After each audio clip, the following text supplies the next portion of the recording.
especially when the, yeah. Good morning, everyone. I'd like to welcome everyone here to the Audit and Control Committee meeting for the month of July. July already. July. At this time, if everyone has had an opportunity to review the minutes from the last meeting, I'd entertain a motion to approve. So moved. And a second. Second.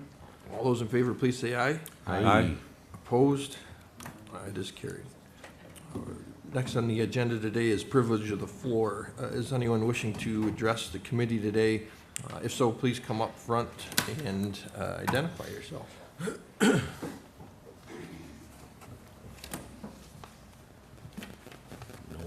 Not seeing anyone today, we'll move into the rest of our agenda. I've been asked that if we could move one of the discussion items toward the front of the meeting today. Some of the individuals that would be presenting have some prior arrangements that they need to get to. So I told them I would be flexible, and we'd bring in the first discussion item today is East Third Ventures. It's regarding a potential lease property. It is also tied in with a proposed resolution that we will be reviewing for later today. Morning. Thank you, Mr. Chairman. County Executive P.J. Wendell. Today you're going to be introduced to Jeff Wareski and Joe Russa. Both have been here at 4 other committees presenting this proposal. Just a little historic understanding. In 2019, CGR, the county conducted a survey study with CGR, Center for Governmental Research, on reducing the county's footprint as far as office space. This was published in 2020, just before I took office. And obviously within the first 3 months, we found ourselves in COVID. So this has been on the back burner, although something I've always focused on, as you've heard me say multiple times, effective, efficient county government. So what we're looking at is reducing that footprint. We've done this in other facilities across the county. So you'll hear statements made by our developers that we've been working on this for 6 months. This particular project, yes, myself, Tim Card, and others have been working on this project for about 2 years. And for myself, it's really since I've come into office, is knowing our leases were expiring in 2027 with the South County office building, previous concerns we had within that building, and how do we create a more effective, efficient government. We presented a proposal to move to the mall about 1.5 years ago, and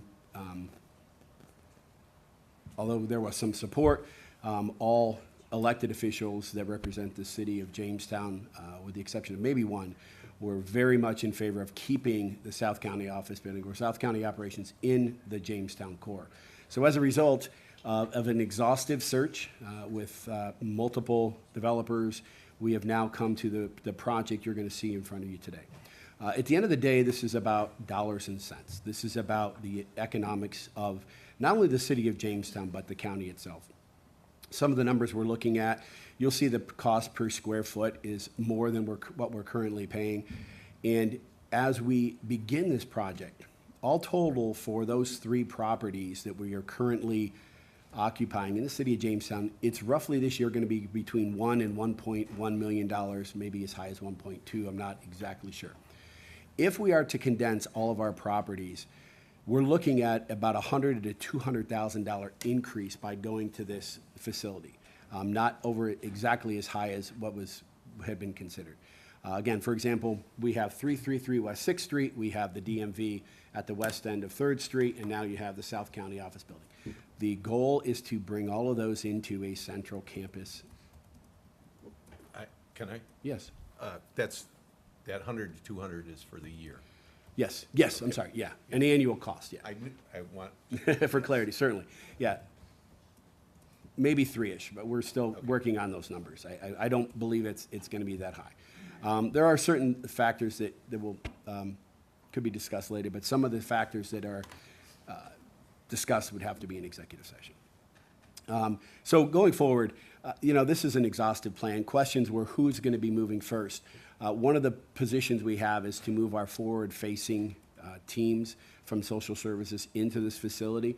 What I want to do is you'll hear from our explanation, it's an as-is facility. So the initial move would be those people that would fit into the existing space we're going to talk about with the current offices and setup that's there.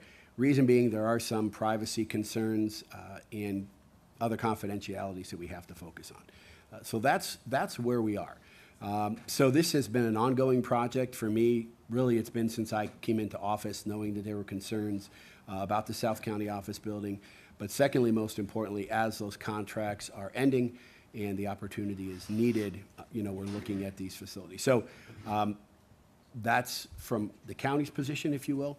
I'll turn it over to Jeff and Joe to give you the rest of the presentation. Yeah. Can we ask you some questions Certainly. before you Oh, yeah, disappear? certainly, yeah. I think we could have some questions. Certainly. Anyone from the committee wish to ask any questions first?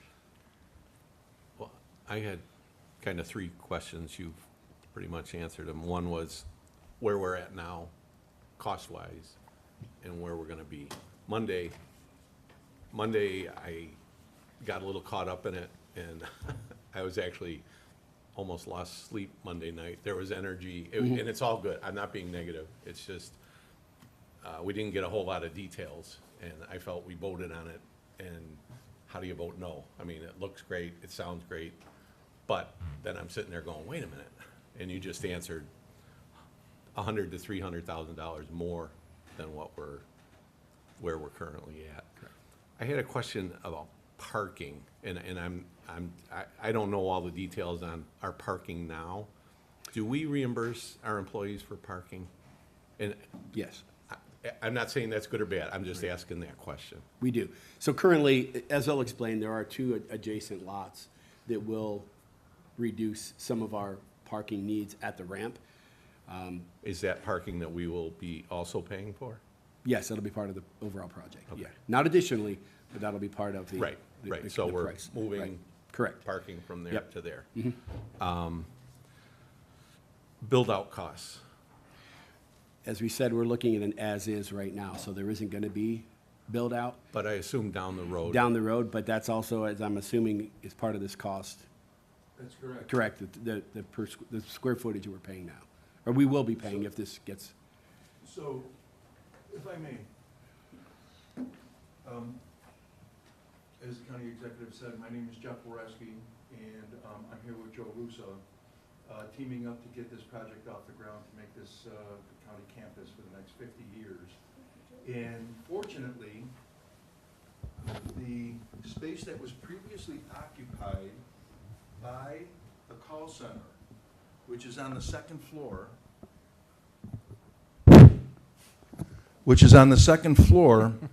which has a handicap ramp, and the main entrance on 3rd Street is in this corner here near Pendergrass. So this being occupied previously by the call center, which is approximately 25,000 square feet plus, when the call center went into the space, they got a grant to do the improvements for the call center. That was new heating and air conditioning, new lighting, carpeting, walls, everything that has to do with the facility, including a generator. So what's unique is when we took the tour through the facility, I said to PJ, I'm sorry, sir. that's fine. I said, the improvements that are here can benefit the county by doing absolutely nothing if they want to do cubicles or put in additional offices for supervisors or whatever. But this space is totally finished. And that's going to be the first blush. That is what's available for immediate occupancy. So just to ask that question that Legislator Scudder asked, but in a little different way. We're considering a proposed resolution here in a lease agreement for 10 years, correct? What would be some expected build-out costs within that time frame? If we're into if we're in the 5th year and we're experiencing some build-out costs, what are those going to be? It's a little unclear at this time for this body to be able to effectively make the decision if we want to enter that lease agreement with some of those unknowns, so. Well, every project that I've worked on, doing these presentations, I want to introduce myself in regards to being a former employee at Benderson Development for almost 40 years. Being right next to the family members and doing projects, super projects from the ground up. The thing is the way all the floors have been designed, as I mentioned in regards to the call center, the flexibility of newness, even if we take a look at the third floor, the offices and the systems that are available in the building today are usable. And same thing with, the other components throughout the entire project. So I think maybe we're looking at things as an if-come. It might satisfy the county's needs for the next, I say, a 50-year plan, but maybe it can be longer. But we don't have that crystal ball to be able to put a price tag on what happens or what could happen in 5 years. To answer that question, obviously, this is something that, in the scope of my job, is to make sure that, as someone said earlier, our customers are our clients, or our customers are our constituents and the residents of this county, and that's exactly what I focus on as I do this. So as I've said, my job as we are looking at this, how do we move in and not have those build-out costs? Some of these offices are built very well. Some of them, there may be a build-out cost into 2 holding centers that they have there for the former FBI that have jail cells with urinals. So we might, at some point, have to remove those. That would be a spot that later on we would occupy. But many of the spaces we're talking about, as I've said, are going to be move-in ready. So limiting that build-out cost. That's why we're looking at this project. Yesterday it was mentioned to the developers, maybe we should look at the Furniture Mart building. Well, we've looked at the Furniture Mart building about 3 different times. One of the reasons why we're at the Carts Hub is because they wanted the individuals who frequent or use the Carts Hub to move to another location. So interestingly enough, we're honoring that by not bringing the same individuals right back down next to the Comedy Center where we were asked to move them from in the first place. But likewise, the build-out costs at the Furniture Mart would be astronomical. That is not set up, that has not been any sort of understanding to an office setup like we're looking at here. The reason we're looking at this in particular is because of, in my opinion, the move-in ready, as Jeff has said, the as-is state that it's in. We did a tour with some of the individuals of department heads, not department heads, but department heads and committee members to see exactly, to get inside and look and see what this building's all about. It is really an astonishing place, and that's what we're looking to do, is capitalize on what's there already and minimizing those costs down the road. So it's not gonna be, hey, we're looking at a $2 million build out because this is what has to happen. The idea is to minimize that, knowing that, this is going to be criticized because of the move itself. But again, knowing that we're staying in the city of Jamestown and requests that have been made by elected officials limits really what we can look at. There's office space in the city of Jamestown, but no one has anywhere near the parking capacity that we need in proximity to the parking ramp. Pete, anyone have any other questions with build-out costs? I wondered that compared to, there seems to be this idea we gotta move away from the current place we're at. Is that just not an option to stay where we're at? We've had 2 different members from the county. One, our safety coordinator, has had comments. One is our workman's comp, and they both made statements as to the ineffectiveness of that building. Yes. So to stay there is not practical. That's 100%. I just wondered if Mayor Eklund has been in on this or talked to, or Has not spoken about it. In fact, the gentlemen here have reached out to meet with her, and they were told, schedule something in 2 weeks. Difference of opinion. This is a county position, so I'm not sure why the mayor input would have any great impact on this. The request is to stay in the city. That's what we're looking to do. My goal is to meet with the mayor, and as PJ mentioned, I did go to the office twice.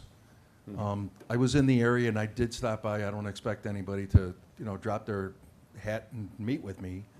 But I got to tell you, I think it's very important for us as developers and working on this project from the beginning.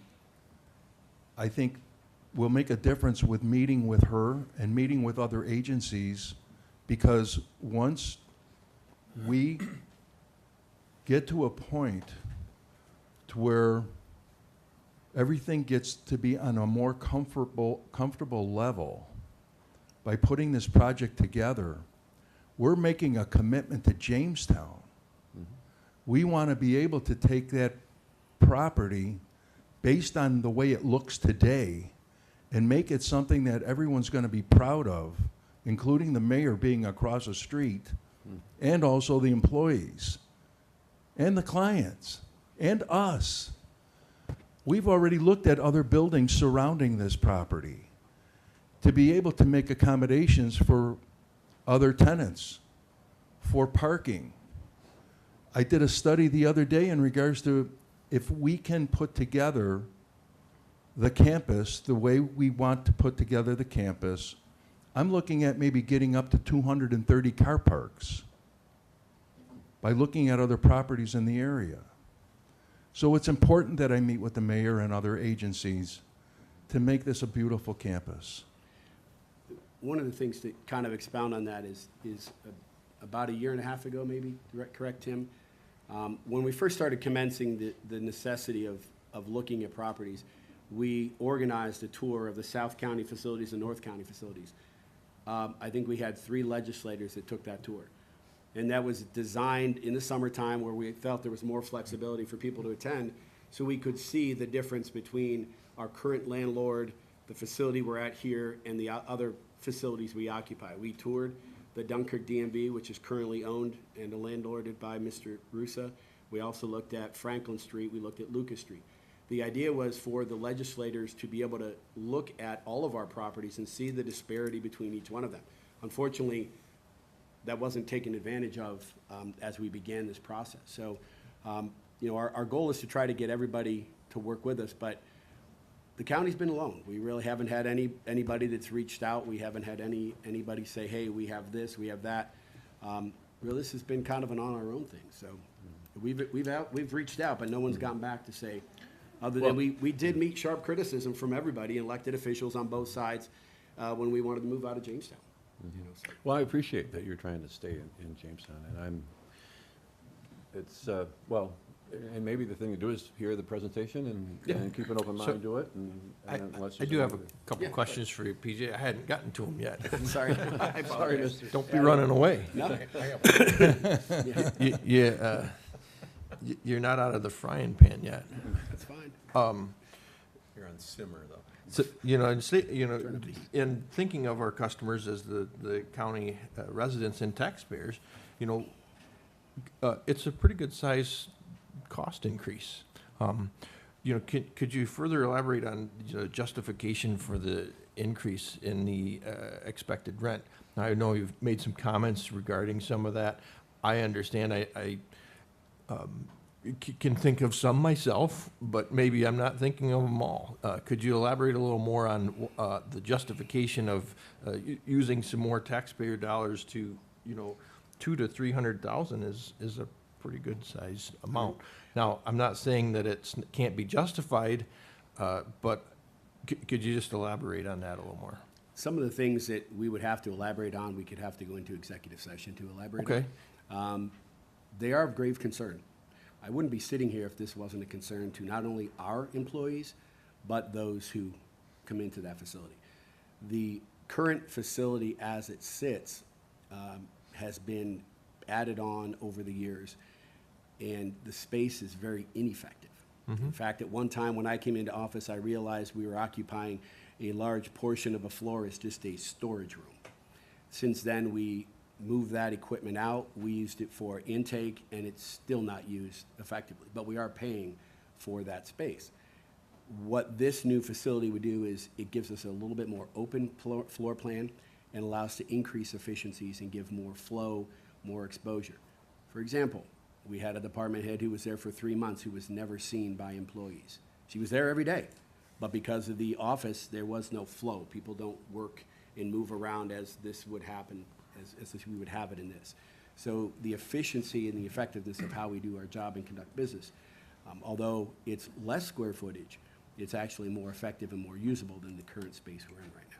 And as we look at this, the facility, the county looked to sell that building about 8 years ago now. We found somebody to purchase the building, but the intent at that time was to find another facility in the Jamestown area to move to. So this isn't a new thing. This isn't a County Executive Wendell thing. This is something the county has looked at. And again, the condition of that building has been deteriorating, and things have been upkept. We're not saying that it's not a kept facility, but at the same time, there's been some significant issues in that building, and we want to rectify that with a more open floor plan and a more concise way of monitoring the situation, as far as even our clients. Let's face it, we've had people go in and overdose because they go into a bathroom and there's nobody walking back and forth, seeing who's in there. So this would give us those opportunities to have more individuals moving around, thus kind of policing it ourselves and with our clients. So it's one of them. I will leave more, but again, there's a great deal more, but that's not for public consumption right now, and I think you would understand going forward.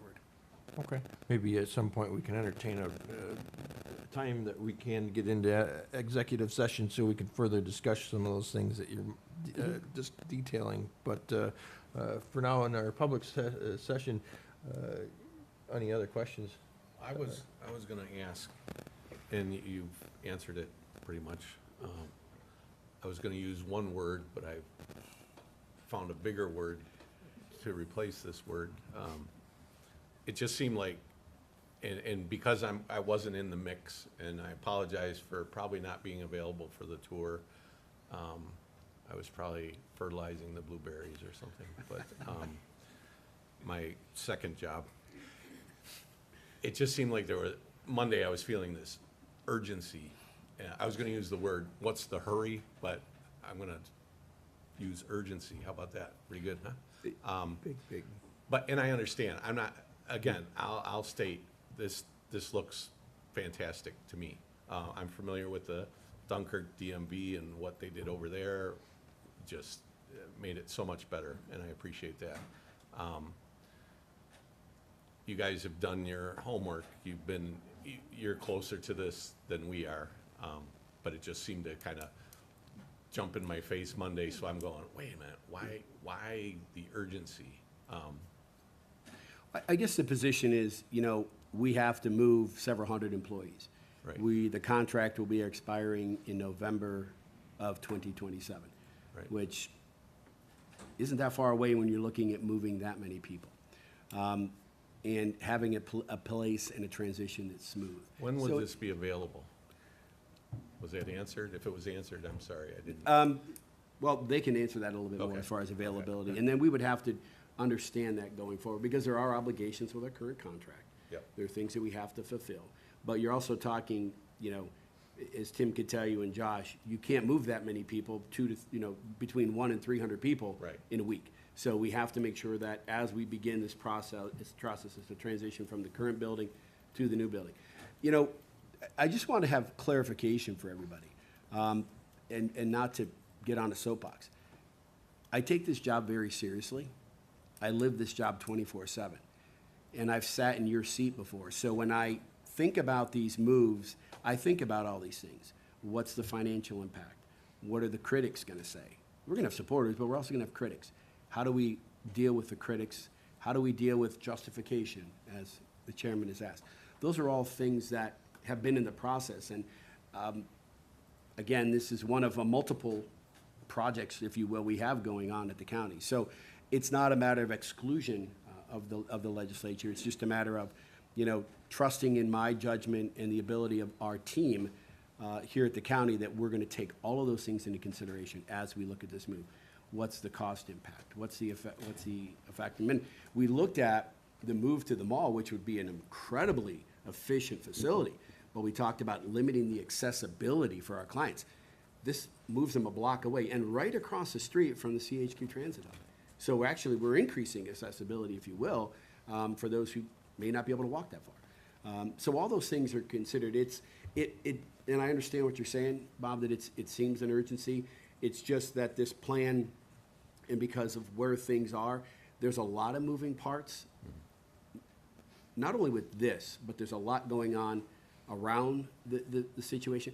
We're here because of a situation that came up, and a plan we had moving down that was derailed, if you will, and taking a different direction. So again, I'm with you. I don't want it to seem like it's a Oh, sudden. no, and I also realize there's a point where it has to come to fruition. I mean, you have to, yeah. And I know you understand, you sat in this seat, these are questions that we have to ask. Yeah. Not in doubt. I have confidence in you and your administration.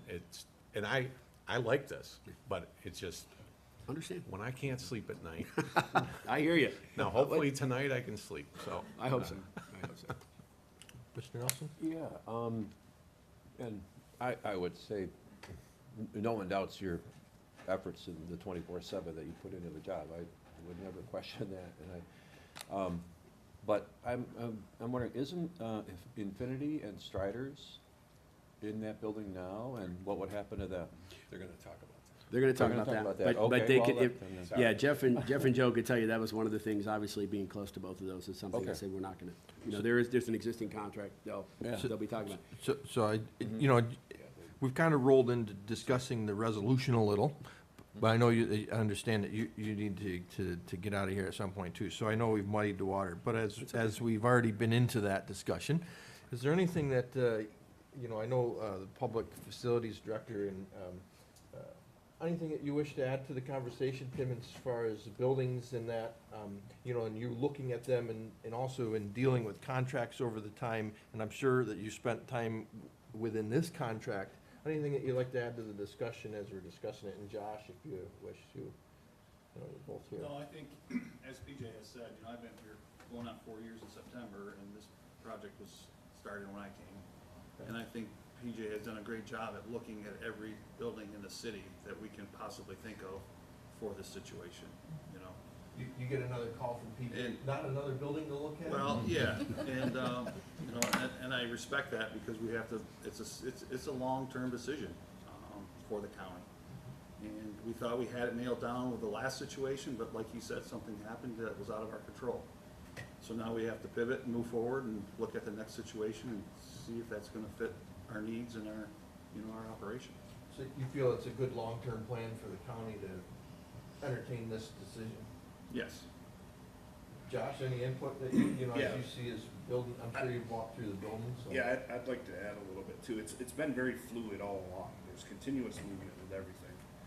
We get a plan together, we meet, we want to, look down an avenue and all of a sudden the door gets shut.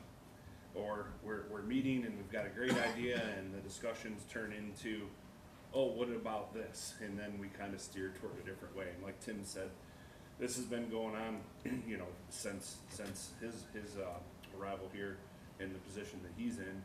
And the biggest thing for me is location. As county executive mentioned, the location is downtown. It keeps everything central in Jamestown.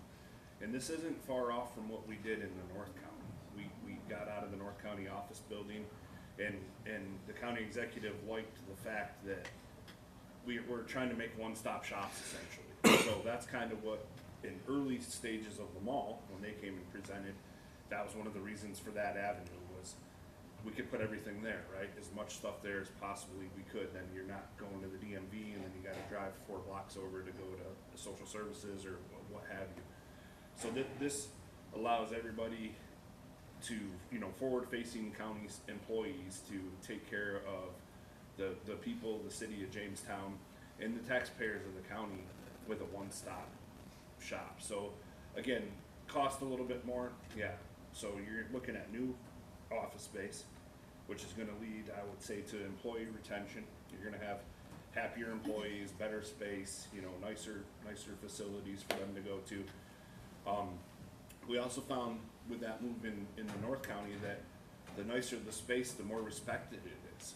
So people see nice space, they tend to take care of it better, right? If you got a nice truck, you take care of it, you wash it. You got a junky truck, you don't take care of it, right? So just those things added up, I guess, in my opinion, definitely supersedes or exceeds the cost difference.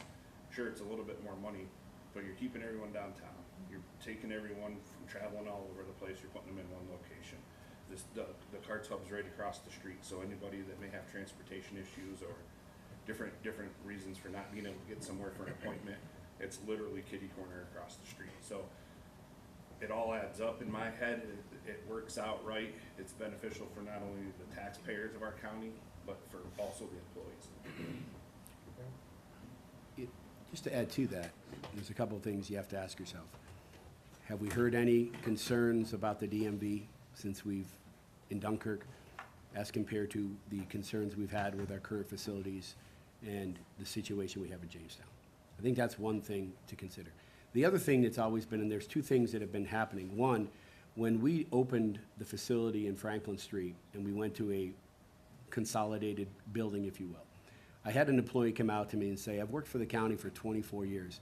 This is the best office I've ever had. That's the other side of this, the retention of our employees. And we can go on and we'll discuss more about some of the situations that have popped up. But we haven't had employees come in concerned or complaining about those facilities in North County as compared to our facilities in the South County. But I think that's important.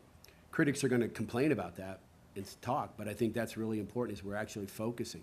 And we could substantiate that by the comments made by Doug Bowen last week when we talked about our capital projects.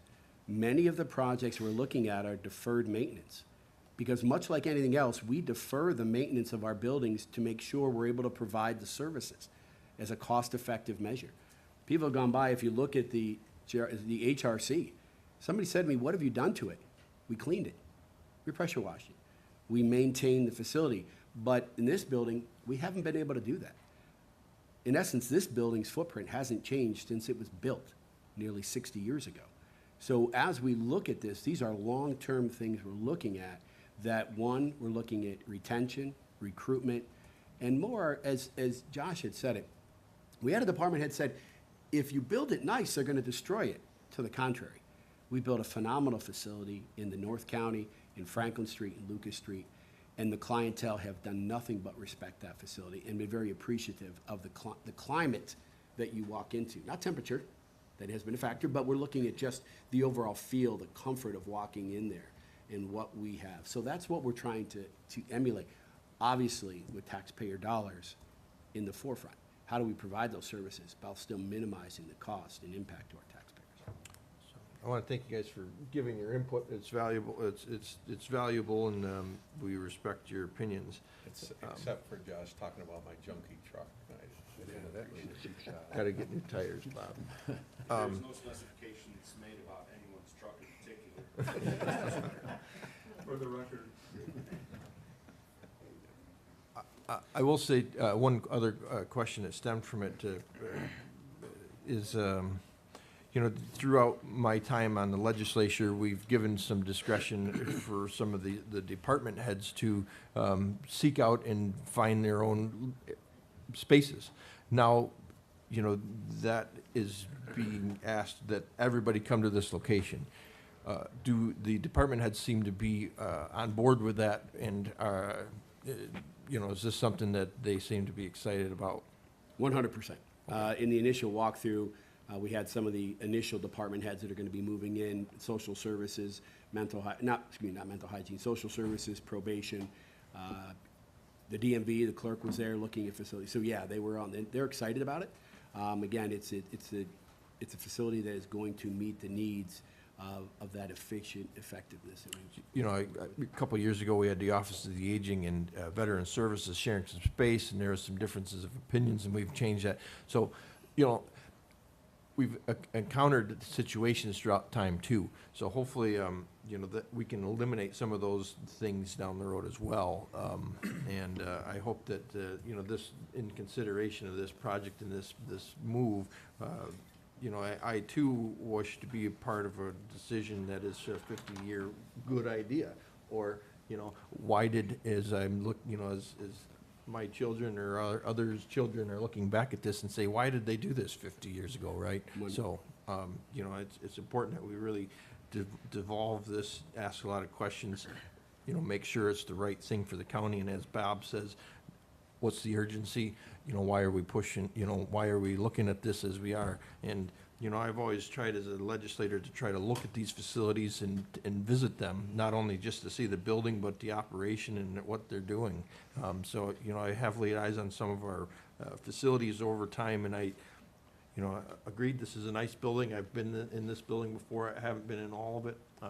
And you know, I understand that we will be putting together a potential another tour. So, any other questions for County Executive before we have the gentleman come up and discuss?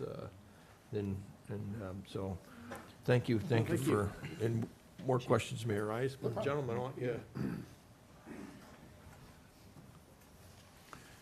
Okay, thank you, PJ. I hope you don't mind me calling you PJ, sir. So, And just for the record, you've introduced yourself. Could you please introduce yourself for the record as well? My name is Joe Russa. I am the president and founder of Russa Development. Originally, I owned a company called Movie World. We started with 73 movies in our first store, and I built that chain into the 25th largest video store chain in the country.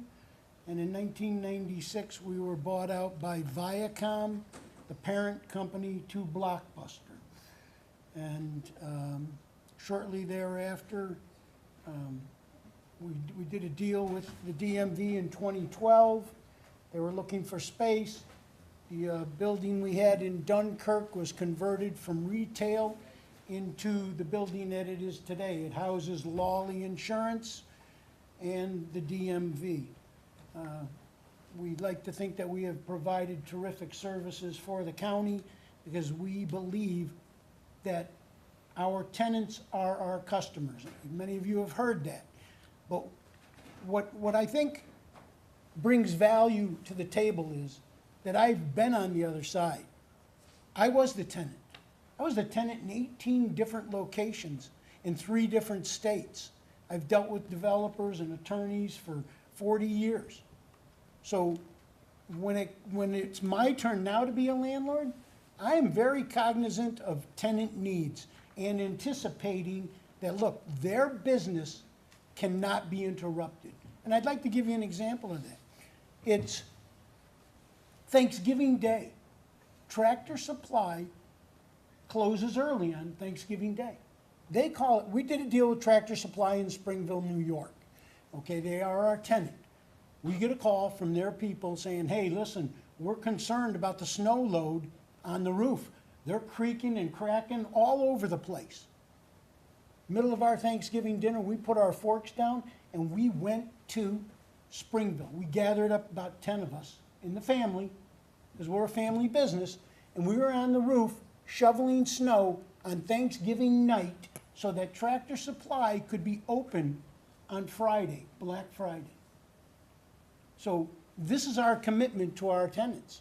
When we want to prevent things from happening, and we want to make sure that everything is in a first-class, workmanlike manner. So, anything else? Any other questions you might have? Any questions for Mr. Rosa before we? Thank you. Okay. okay, as I said, my name is Jeff Wareski, and I'm here with Joe to put together what we call now the 3 Cs, Chautauqua County Campus. And we're hoping to do that right here at this facility in the core of Jamestown.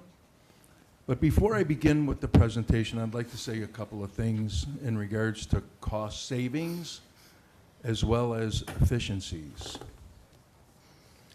I think it's important to understand going forward that Joe Russo, by putting together this deal the way it has come together, the benefit, in my mind, being a developer for almost 40 years and dealing with so many different concepts of tenants, in today's world, there's called a load factor for office buildings where common areas, restrooms, parking lots, other facilities that are common, that a load factor between 10 to 20% in a way of square footage is added to the occupied square footage.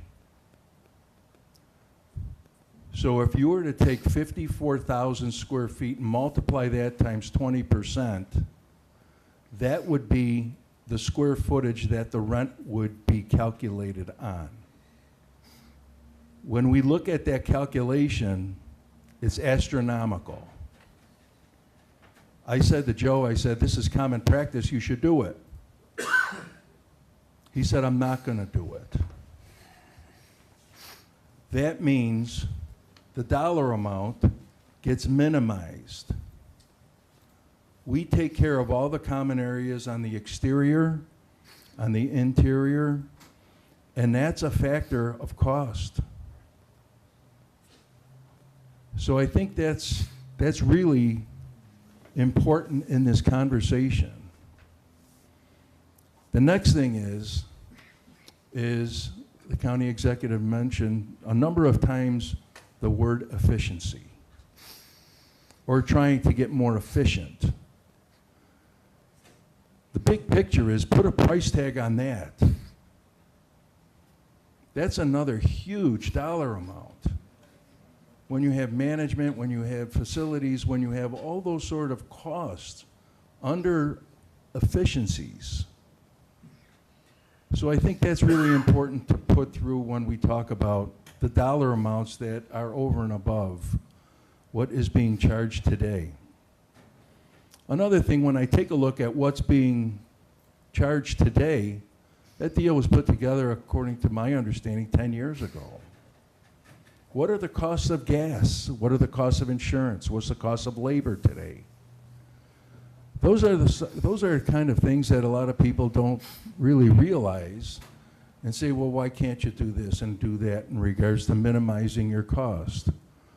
Well, I gotta say, the county did a very good job in regards to getting the rental down to where it is from where we began. And I gotta hand it to Joe. He's putting everything in regards to efforts to making this deal happen. The other thing is the timing. What's the rush? Time is of the essence, because when time passes, things change. And sometimes it's not good. And then sometimes you have to start all over. And because of circumstances, it becomes more and more difficult because of the squeeze, which is unfortunate. But that's business. In regards to controlling space, controlling what we have to going forward, when I say this is a gross lease, we are responsible for utilities. Utilities for the county, Chautauqua County, space that they occupy. There are some different things in regards if the county wants to do car charging stations and things like that, that's going to be on the county. But in regards to the building, that's all on us. So we have to basically, I've said it a number of times, and I said it yesterday, we can't predict the future. But we want to be able to have enough of reserve to be able to do things like, what happens if a 30-ton unit goes because it's 20 years old. We're the ones that are responsible to replace it with no charge to anyone. So from all the mechanical systems, the lighting fixtures, the mechanical systems, the plumbing fixtures, sewer, that's another, just one component. How about the taxes? Joe's going to be happy to pay the damn, I'm sorry. Joe's going to be happy to pay the taxes because that's what we've done as developers. And we're hoping to get other pieces of property in the area to pay more taxes to the city because we're going to, as I mentioned, I want to be able to meet with the mayor and I want to be able to get the corner, this park across the street from the high school that I understand is a gathering for kids to go in there and smoke and, you know, do what kids do across the street from a high school. So if we can improve that piece of property by adding another 50 to 60 car parks, fencing it, making sure it's safe, making sure it's lit, and get that extra parking for the county at no charge, because that's what we do. We want to satisfy not only the county's needs, but also the city of Jamestown. Bringing this project into the core of the city is huge, because we're going to make it beautiful. As I mentioned many times, Joe and I are in this 80 years of experience. And once we get into this, in regards to the timing to beautify it, you know, as I mentioned with Benderson, I worked this market for 35 years. It snows here. It snows in the South Towns. Winter's coming. So I think in regards to the sense of urgency to get this building to where we need to get it, to the next step, because in 4 months it's going to start snowing. And then after that, as PJ mentioned, the leases are going to be coming up. And if we can gradually move the county into the facility and do what we need to do on the exterior to prepare, the interior to prepare, the county's needs is going to be beneficial to the entire project. So with that being said, I'd like to address the sense of urgency. And I'm gonna go back to the days I was in the video business. We had the largest store in the country at 16,500 square feet in Cleveland. And on opening day, we had 7,000 people show up. And that was a Herculean effort. And what that brings to mind when we talk about the sense of urgency is timing. In order for an organization to move with the speed of efficiency that it needs, plans have to be in place.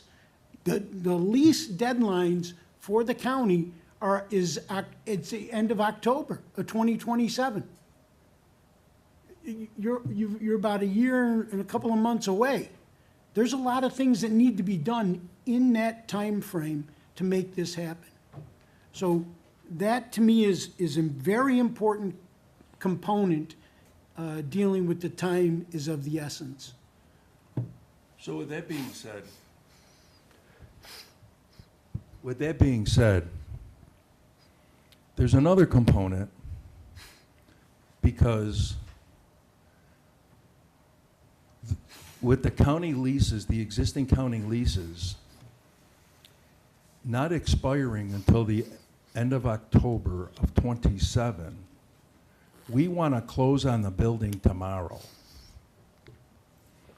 Joe's going to have to carry the building with his finances until we start getting the rent from the county.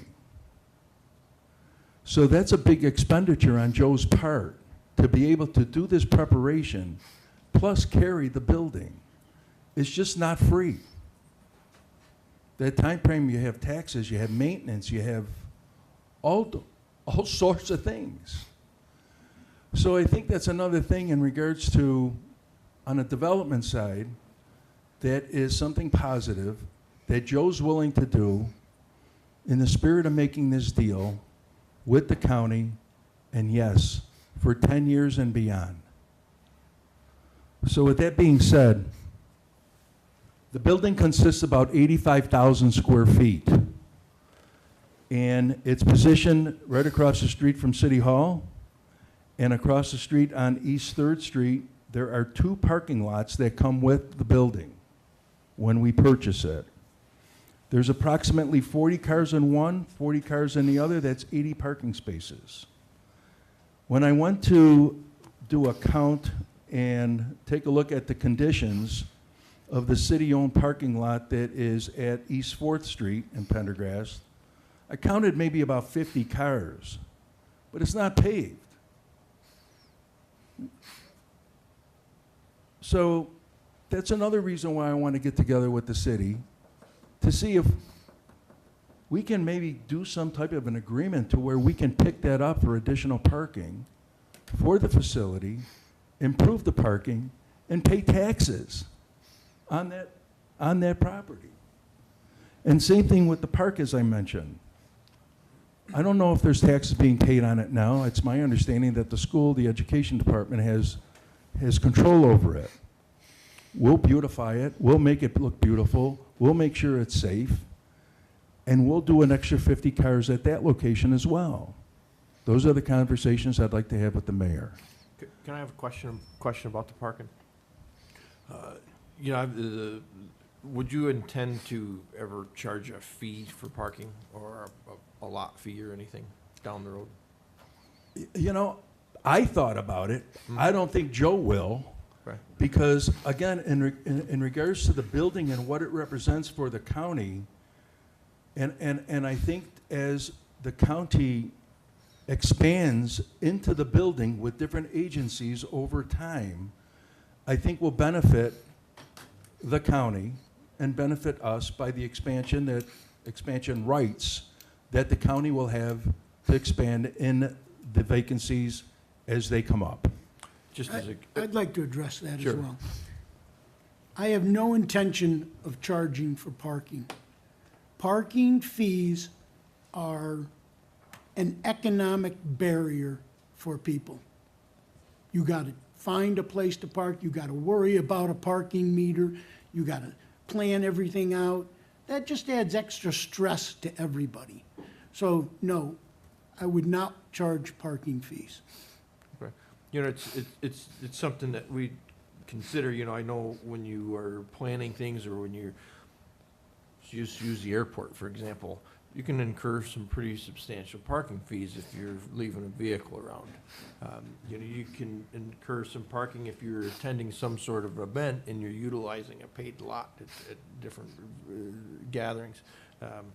So, you know, parking is a concern, and you know, as I know, there are costs to creating these parking spaces. You know, you're So- discussing purchasing and also Sure. repaving, and you know, you have to maintain them, plowing, striping. You know, you have a lot of Yeah. expense. So, you know, and I as understand, some of that does get factored in and rolled into our square foot cost. You know, and so I understand that probably some of this increase is associated with parking. You know, someday too, you are a businessman, you have to make sure you're covering yourself too. So I can anticipate that probably some of that square foot cost is associated with parking, so. That would be true. And another thing I'd like to mention is that, you know, how do we control parking for employees for the county? We can do a control arm where employees have a little pass card that, or a fob or something, that raises the arm and have the county employees enter the parking free and clear. The other thing is that I've been familiar with is on weekends or if there's functions at the school, we can always put the arm up and have free parking for the community to enjoy the parking in areas when there's any type of events or functions in the city of Jamestown. It is a question with this as well, is do you, I'm not familiar with how your other operations work. Do you utilize your own company to have a division of, you know, clearing the sidewalks and entrances and sidewalks, or do you Everything is put- gonna be contracted out. contracted out to different Right. independent contractors and things Yes. that, within the area. Right. So Yes. again, being with Benderson Development, I was the individual that took care of several facilities in the Jamestown area. One is on Fluvanna Avenue where Marshall Dillon's was. I always wanted to have a presentation and say, does anybody remember the mechanical bull? I won't tell you how I know. I remember that. The next one is really a flipper when I saw it. Does anybody know the name of the mechanical bull? Okay, that's for the 22nd when I'm back. Okay, but maybe somebody can take a look at some history. But Mr. Benderson built that facility in the 50s. He did it for Ames, I believe, and Acme Foods supermarkets. And I had the pleasure of doing the deal with a 15-year deal with the Resource Center in the former supermarket space. You can see how a retail component again became a development office park, a distribution center. It changed the complexion. And right now we have Classic Brass. That was one of my last deals before I retired, as well as Cummings Engine. One of their divisions is also there. So that's one. The other one is the Verizon. I built that one from scratch for Video Factory, which was a competitor of Joe's. And that facility came together very nicely, and it's across the street from Hickory's. Verizon is one of the main tenants at that location. Another one that I'm very proud of is the Social Security at Hazeltine and Baker. That was an old Quality supermarket, and we did the conversion there, and that was also fun. I think doing the Southside Plaza and having our neighbor Red Merchant and him owning the supermarket, part of it, and we own the rest of it. It was an interesting ownership relationship that I had with Red Merchant. But anyway, being familiar with Jamestown in the development way and having contractors service those properties from the area and doing what we do best to keep them looking beautiful. If you go by those facilities today, you're going to see landscaping, you're going to see lighting, you're going to see paving, you're going to see, Benderson does a great job on their projects. And they have 70 million square feet in 43 states, 100 hotels, and 55 Delta Sonic car washes that is maintained by a family. And I was part of that second generation growth. And that's where I learned, right next to the owners of the property. I worked right with Nathan Benderson, the founder, and his 3 sons and then grandsons. And so I take pride in what I've accomplished.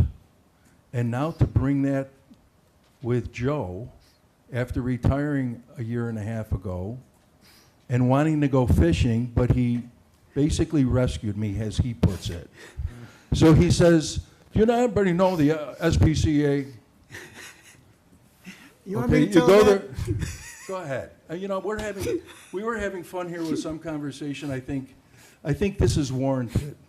So, we were in Arkansas on a project, and Jeff was telling the story about his experiences. And the mayor of Russellville is a big proponent of the SPCA. And I said, well, listen, you know, you've heard about the dog rescues they do. Well, that's me. I do executive rescues in a similar manner. So that's how Jeff and I pulled ourselves together. But with a 40-year relationship. When Joe had his movie world concept, I had the privilege of meeting Joe back then and doing some deals with him on the retail component, and that's how we met. And believe me, there are so many wonderful stories with his family, and that's why I'm here. I will entertain that personal touch for a second, if you would. We've heard a lot of the good things that you've done, which is great. Could you tell me one that you're not so proud of, something that you didn't like, and how you came around to, and how we wouldn't experience something like that? Would you take take out of it. So one thing that turned into something that was kind of embarrassing happened at the ICSC show, which is the International Council of Shopping Centers. And I never thought this would happen. So Viacom's representative was Bob Bronstein. Bob has been an executive in the real estate development for a long time, and Bob executes a lease amendment for the Blockbuster store in Dunkirk. Didn't call me, didn't ask anything, signed it, sent it to me. I picked up the phone and I said, hey, Bob, I know we have a lease, but I can't honor this amendment that you sent to me. Oh, you have to, Joe, you have to do that, it's in the lease. I said, no, technically I don't have to because you never called me and asked me if I would keep the rent flat, no increase. He said, what are you talking about? I said, well, draft another document, send it to me, keeping the rent flat, and I'll sign it. He didn't understand. He said, you would do that for us? I said, yeah, I'll do that. So a couple of months later, we get out to the ICSC show, and you wear name tag banners, and Bob Bronstein is kind of like the mayor. He's an older guy. Everybody knows him. He's done thousands and thousands of deals. So I guess Bob was telling this story to people, and people were walking up to me seeing my name, Rusa. Hey, are you the guy that lowered the rent for Bob Bronstein? I said, well, how'd you know about that? Oh, everybody's been talking about it at the convention. So wherever I went and people saw my name, it was kind of embarrassing. People kept coming up to me for that. So, you know, I was only trying to do a good deed and it kind of backfired. I didn't want all that attention. So, yeah. Thank you.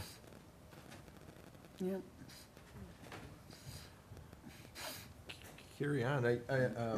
If you know, get back into the roots of this discussion, if you would, and I understand that Legislator Nelson had some questions regarding the current tenants. Maybe that's a good spot to start. Sure. Yeah, the currently Infinity and the Striders meet there. What will happen about? The building is 85,000 square feet, as I mentioned.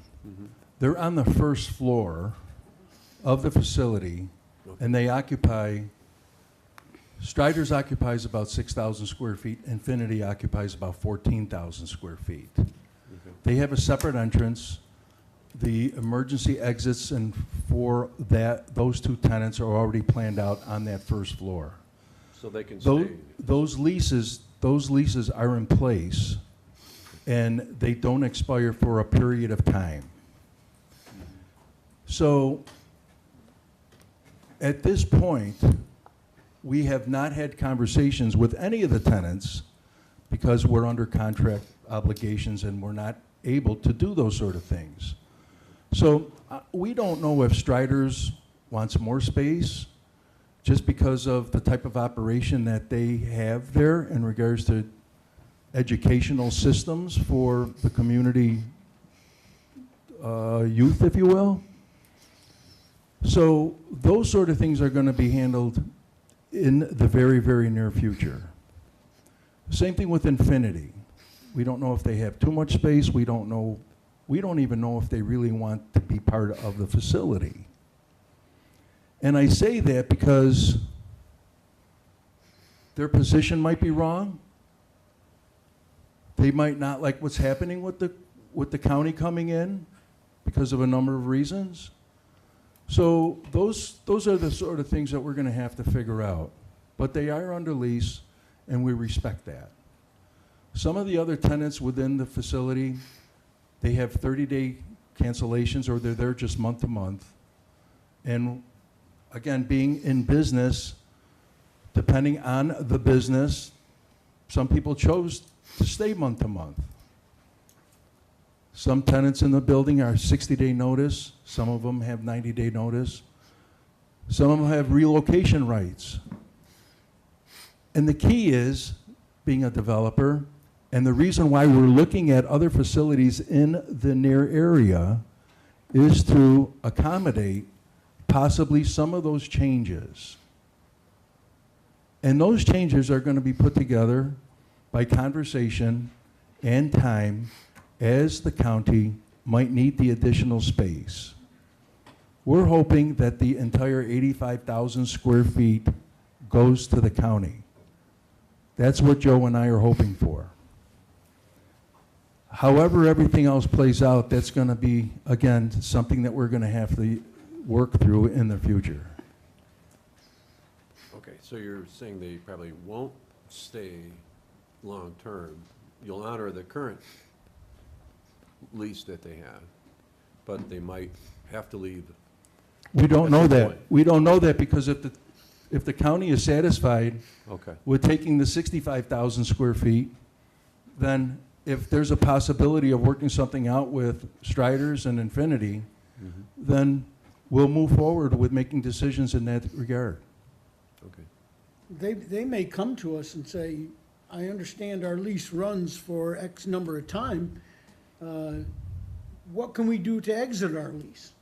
We don't know that. You know, but we will work with our tenants. We've always worked with our tenants.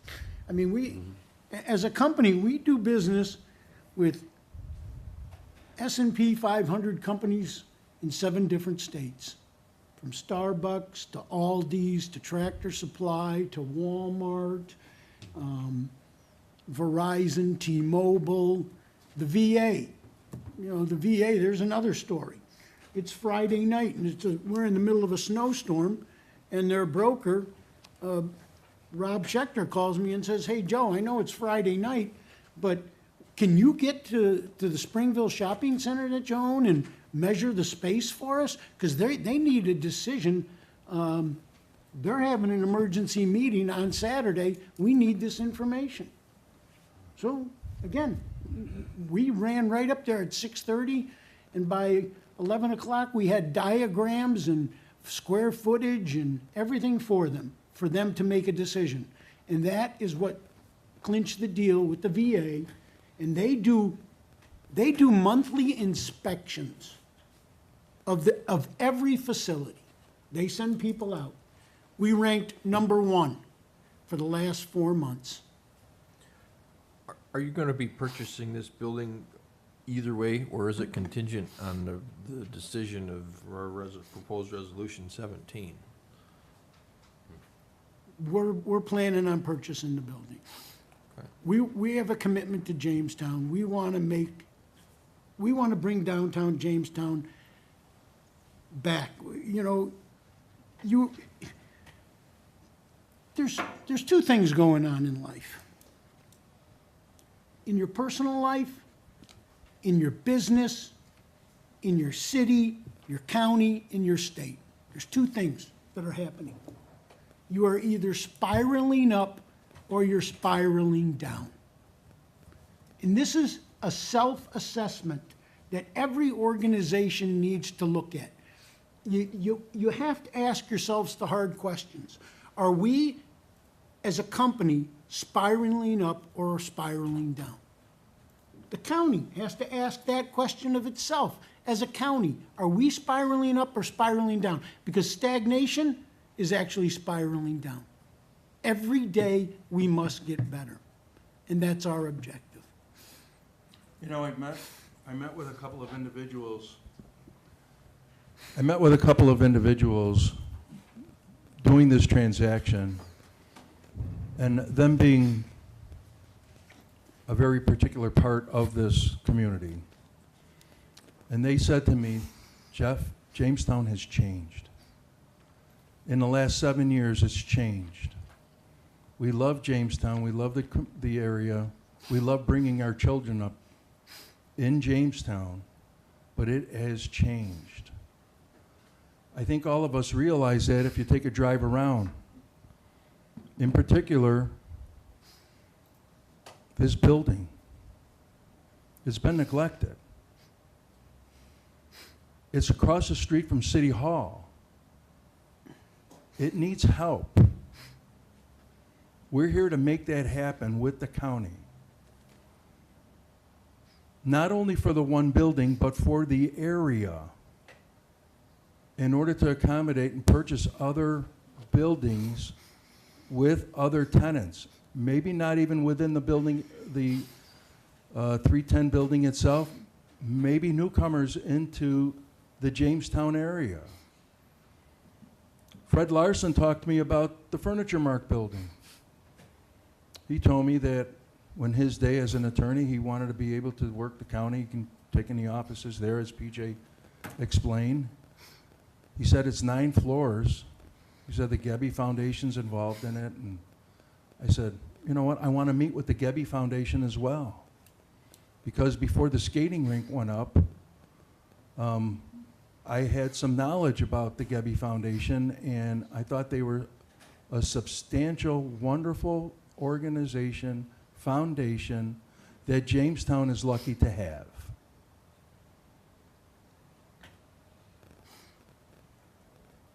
So we want to be able to tell everyone in Western New York that Rusa Development is going to make a footprint in Jamestown. What another need the county needs is some affordable housing for different individuals. So it's a promising note that potentially maybe you could look into some projects to that nature as well. I can't predict the future, but here's one thing that I consistently do in my business life.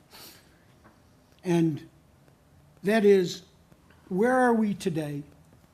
And I will sit and I will plan and I will extrapolate, where can we be in the future to make things better? I'm going to tell you just a quick story which actually came to fruition. So there's a brigadier general who I have become friends with in the Air Force. He's retired, and he and I were in the elevator, and he's asking me questions about what I foresee in the future. Now, he's a brigadier general, and I'm talking to him technologically about drones, because I was an early adopter of drones, flying them for marketing purposes, showing our properties. That picture of the Dunkirk building is from a drone, okay? So I said to him, you know, it's kind of funny that warfare is going to change throughout the world. I said, what do you mean? I said, well, I see that swarms of drones armed with weapons are going to be the future in military operations. And he kind of laughed at me a little bit. And this is in early 2000s. So he called me about 2 weeks ago and he reminded me of that conversation. So it's, where are we today? Where can we be tomorrow? And I do that with this property in the area, right? Okay, this is what the property looks like today. What can we do to improve it? We're already looking at properties in the neighborhood to buy and beautify those as well. We want this to be the impetus, what I call the economics of aesthetics. If you bring things in and you make them look good, people are going to gravitate to that. They want to be around neat, clean, professional buildings and facilities. Does anyone have any questions for either of these gentlemen? Well, I have one more about the additional parking across from the high school. Yes. That you're looking to obtain it. Is that park land? It's my understanding that the city owned it Okay. and gave it to the educational department for $1. I don't know of the transaction, but that's what I heard in the past 2 weeks. And if I get a chance to meet with the mayor more sooner than later, I want to be able to discuss that. And if that's the case, do what I mentioned in regards to improving it for the additional parking and pay taxes on that parcel. Okay. And I don't know, I thought it was a park. And if we take parkland, then we have to add it somewhere else. You know what, If I that's an don't, issue, I don't. I can't answer that, and I'm being totally upfront with you, I can't answer that. And if it is designated a park, green space, or however it is designated, The only thing that I can do is mention to the fact that I want to be able to meet with the mayor to understand everything that is going on in and around the city of Jamestown so we can accommodate whatever we need to do, not just for the county, but also for the city, based on what we've done in the past. According to GIS, it is owned by the city and it is labeled a municipal park. A municipal park, not a, well, a state or county or.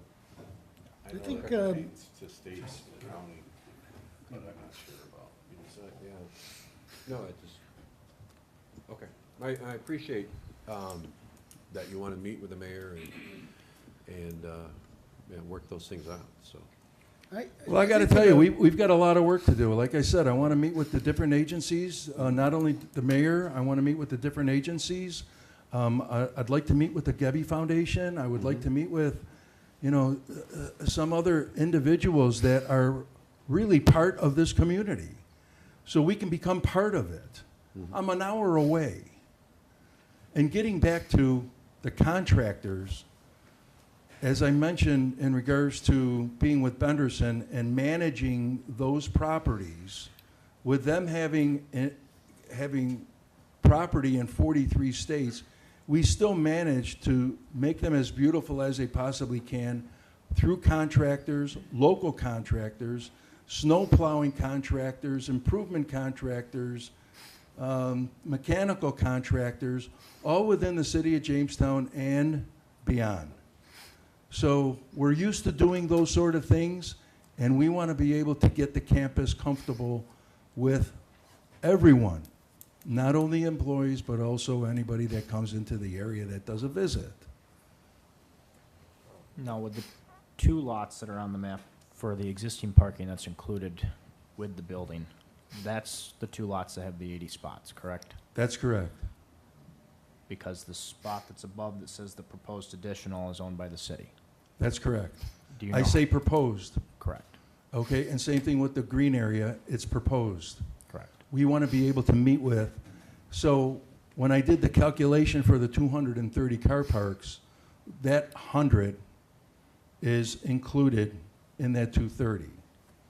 So as the county grows, after having meetings, after doing the improvements, if we can get that to happen, to get on the tax rolls, we'll do that. We'll make that commitment.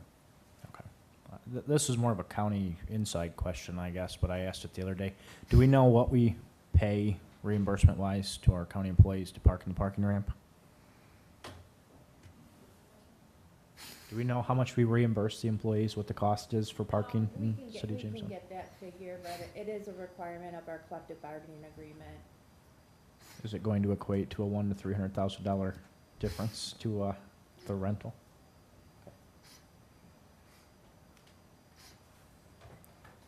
This is, I think that I would look at it in a different way.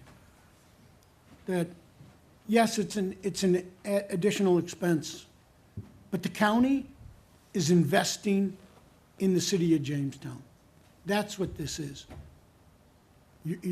This move is an investment into the community. And what are you going to gain off of that investment? You're going to gain higher taxes. You're a taxing authority. You're going to gain other tenants that want to be in that area. There's going to be restaurants that want to come in. There's going to be other services that want to be coming into that area. So I personally, I always think of it as an investment. And, that's my business. I buy raw land. I make an investment into communities. And we work with those communities. One of the investments I have is 70 acres in Russellville, Arkansas. And I've held the property for a long time. And the reason I have held it is because I made a commitment to the city of Russellville that I would not put a truck stop on my 70 acres, smack dab in the middle of the country, on a coast-to-coast highway. And when I meet with them, they just can't thank me enough for doing that, because I have turned down Love's, you name the truck stop, I've turned it down for the betterment of that community. And if anybody wants to call the mayor or the county executive of Pope County and the mayor of Russellville, I'll be glad to give you their numbers. Listen, I think we're all of us, and when I say all of us, I mean all of us, we're conscious of the increase. We're talking about dollars that are, it's a lot of money. As the county executive was here, he explained several reasons why moving into this complex makes a difference in regards to efficiency. As I mentioned earlier, put a price tag on efficiency. As I mentioned in regards to a common practice in real estate in adding the common factor. I think taking the entire picture and really sitting down and putting a pencil to the deal, because it seems to me that we're talking about dollars that exceed a 10-year deal that was done 10 years ago with the existing landlord, and we're still wondering if there's a difference in parking expenses going to the employees. And I think putting a pencil to it and getting hard numbers to really see what that increase is. We're talking maybe $300,000. That's a lot of money. But is it $300,000? We still have unanswered questions in that regard. What is the bottom line? And I think that's important doing this. But that's internal. That's the county's. We're not involved in that. We know what we have to do to put a pencil in on it on our end to make sure that our customer, the county, is going to be satisfied. And we're getting to that point. But time is of the essence.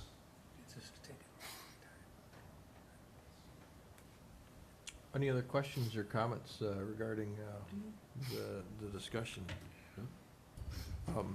At this time, I'd like to take out of order number 17, proposed resolution authorize lease agreement with 322 East Third Ventures LLC into consideration while we're in the discussion, so we don't open the door later in the meeting. Any questions in consideration of this resolution before we take it to vote? Comments, questions? Yeah, about lowering that rent. No. You know what? For the record, we already did. Yeah. I couldn't resist. We already did substantially just from the number itself. But as I mentioned, in regards to Joe's commitment to that common area maintenance load factor is so huge. If you put a pencil to it, it's astronomical. Any other questions or comments? No, I had some concerns, and I felt that you've answered them, and I think I'm the only legislator here from Jamestown, so I'm supportive. But you know, and this isn't, we'll have time to, if there's questions that I entertain that come to your mind, or as Bob couldn't sleep for the night, write them down, and I'm sure that these gentlemen are reachable. Please reach out to the county executive if you have questions, but not hearing any other comments or questions, let's take it to vote. All in favor, please say aye. Aye. Aye. Opposed? It is carried. Thank you, gentlemen, for Thank you. presenting today and being available, so. Thank you. Thank you, everyone. Looking forward to meeting with you again, and really appreciate everybody's efforts in regards to taking the time to listen to this presentation a number of times, and we will never disappear. Thank you. We look forward to spiraling up. Thank you. Moving into our agenda items today, next on our agenda is number 1. It's a local law introductory 926, a local law opting out of RPTL Section 487 tax exemptions for certain equipment and energy systems. Yeah, I guess that's me. what this is doing basically is adding battery energy storage systems to, they were a little vague on the previous resolution from years ago. They've come to the forefront, so we're just bringing them into the fold. Identifying them specifically. So that's no big deal. Questions, comments regarding the local law? Okay, not hearing any, we'll move on to our next item on the agenda is number 2, is the local law introductory 1026. Through discussion on during a different committee this week, local law has been withdrawn. There are some changes that will take place, and we will see a different version of this in a couple of months. So those of you who are wondering why it has been withdrawn, just through some discussion, it's been advised to withdraw it and to make those corrections and bring it back in front of the body in another month or two. So. Moving into the next item on the agenda is local law introductory 1126. It's a local law amending local law 601 regarding budget procedures after issuance and annual tentative budget.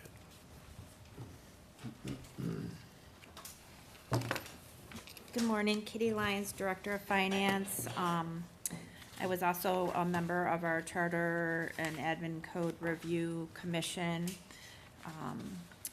This local law change relates to some of the changes that were made and adopted by the legislature previously with respect to the charter and the filing of the changes of the administrative code.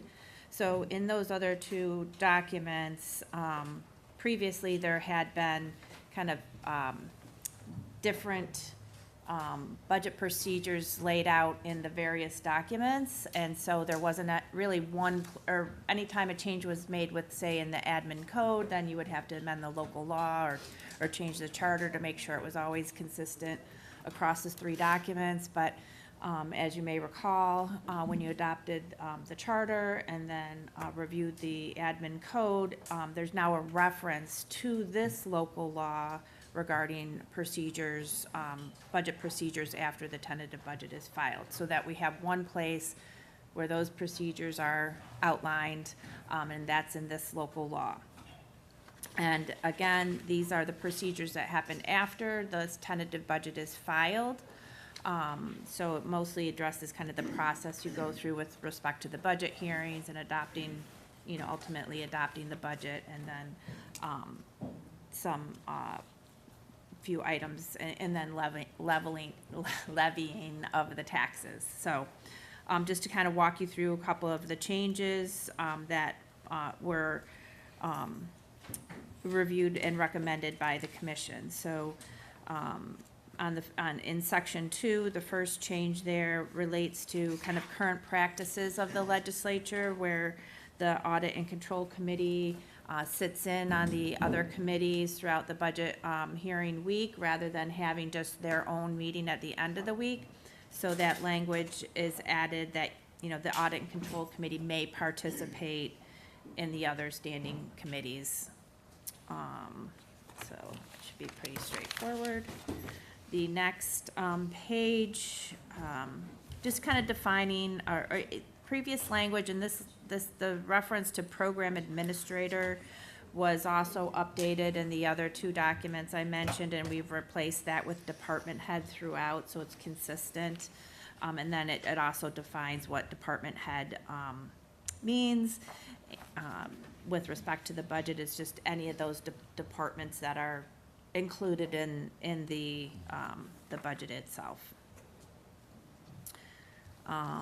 Again, to align with kind of more current practices, the end of that paragraph there on the top of page 2 talks to kind of your current process of the Audit and Control Committee at the end of the, budget hearings has, in more recent years, the process has been that the Audit Control Committee pre-files that resolution at the end of the budget hearings for your regular October meeting schedule.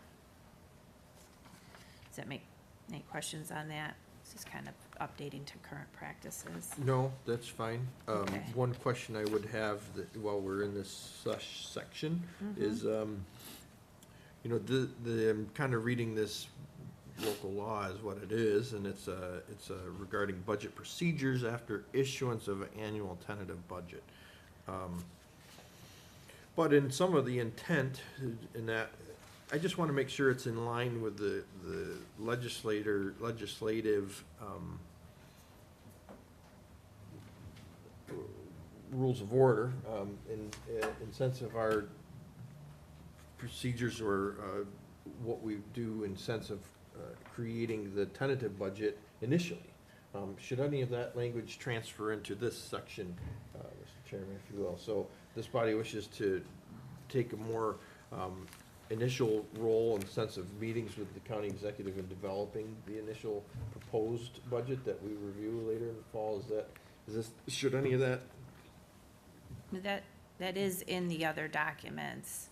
And then this local law is specific to what happens after the tentative budget is presented. It's a little muddied because there's some back and forth with it as well. That's all. I just want to make sure if it's proper not to have that in here, or just a comment in saying that it also is in line with the legislature's own rules of order, I suppose, The local law and the legislature rules and regulations are all at the discretion of the legislature. So, which one may need to be clarified is up to the legislature. This is a proposal, as Kitty said, coming out of the Charter and Code Review Commission to make this post budget clarification. If we want to consider changing the rules and regulations in the pre-budget procedure, we can do that as we wish, as we choose. So I don't see that that needs to be changed in this proposed local law. Okay, and I just wanted to ask that question. It was something that came to mind as I was reading this earlier, as far as, sometimes we have overlying documents that, you could get a little confused of, a little confused, so. Yeah. Yeah. Confusion cleared. Moving on to, a couple, and I should have also mentioned in the beginning, like, the only things changing are those items underlined or stricken, in this document. Everything else was already existing language. So then section 4, just kind of updating some, terms or, words, accepting versus recognizing, that, spelling out, the county executive, and then same thing, moving on to the next page, again, just including updated language to just say the county executive. Then in the middle of that page, with regard to the underlined sentence, the budget director shall thereafter return the corrected budget. This rarely happens, but if there is some type of mathematical error found after the budget is adopted, that gives the budget director instruction as to how to correct those items. That was actually in one of the, I can't remember if it was in the charter or the code, but we just moved that language into here again so that we have all of the procedures in one place. Toward the end of the page, with respect to adopting a 6-year capital plan, the legislature, I wasn't here when this original language was crafted, but it is not a practice that is done, but additionally, you can't commit a future legislature. So you technically, when you are adopting the annual budget, it includes the annual capital budget, but it does not, you're not adopting beyond that 1 year. So, we just thought that this language was not appropriate or, obsolete here, so that we recommended striking that. The planning board will still present you a capital plan that includes a projection of additional years, but you can only adopt a budget for 1 year at a time.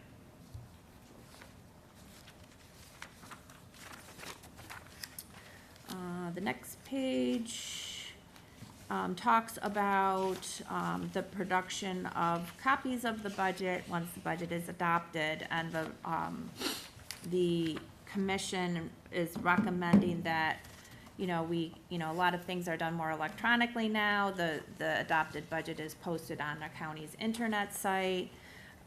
So the proposal is to eliminate the automatic printing of budget books for all members of the legislature, but they can be printed on request, but otherwise they will be made available on the county's internet site.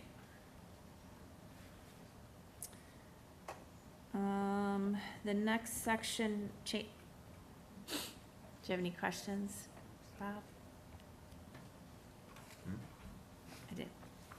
You were looking around, I I'm thought just maybe you had it. exercising. Okay. I was looking at Pierre to see if he was okay with not getting a printed copy of that. I'll request one. He can make a request. I wouldn't be able to sleep without it. But that's what, your pillow would be too low. It is an expense of the county to, print all the number of copies, and then additionally, for those years, there may be changes in, each legislative seat that, depending on who's here in December when they're generated. Well, I'll go But on, we're just trying to move. I'll go on record to say, I'm okay with the Change. digital copy. Okay, all right. Section 6 changes our, there was previous language in there in terms of transferring appropriations, and that is now addressed in the charter. So, the authority to make budget amendments and to transfer funds was already, those changes are in the charter, so it was one of the areas where we didn't think it was necessary to repeat it here, so that we struck those 2 paragraphs. Budget controls. See, again, the beginning changes there just to reference department head rather than program administrator. And then kind of in the middle of that paragraph there, again, we didn't know where this initial language had come from, but really at the end of a fiscal year, appropriations, a budgeted appropriations cease, the next year budget applies. Additionally, this, any surplus or deficit in any given year it becomes an adjustment to the fund balance at the end of the year.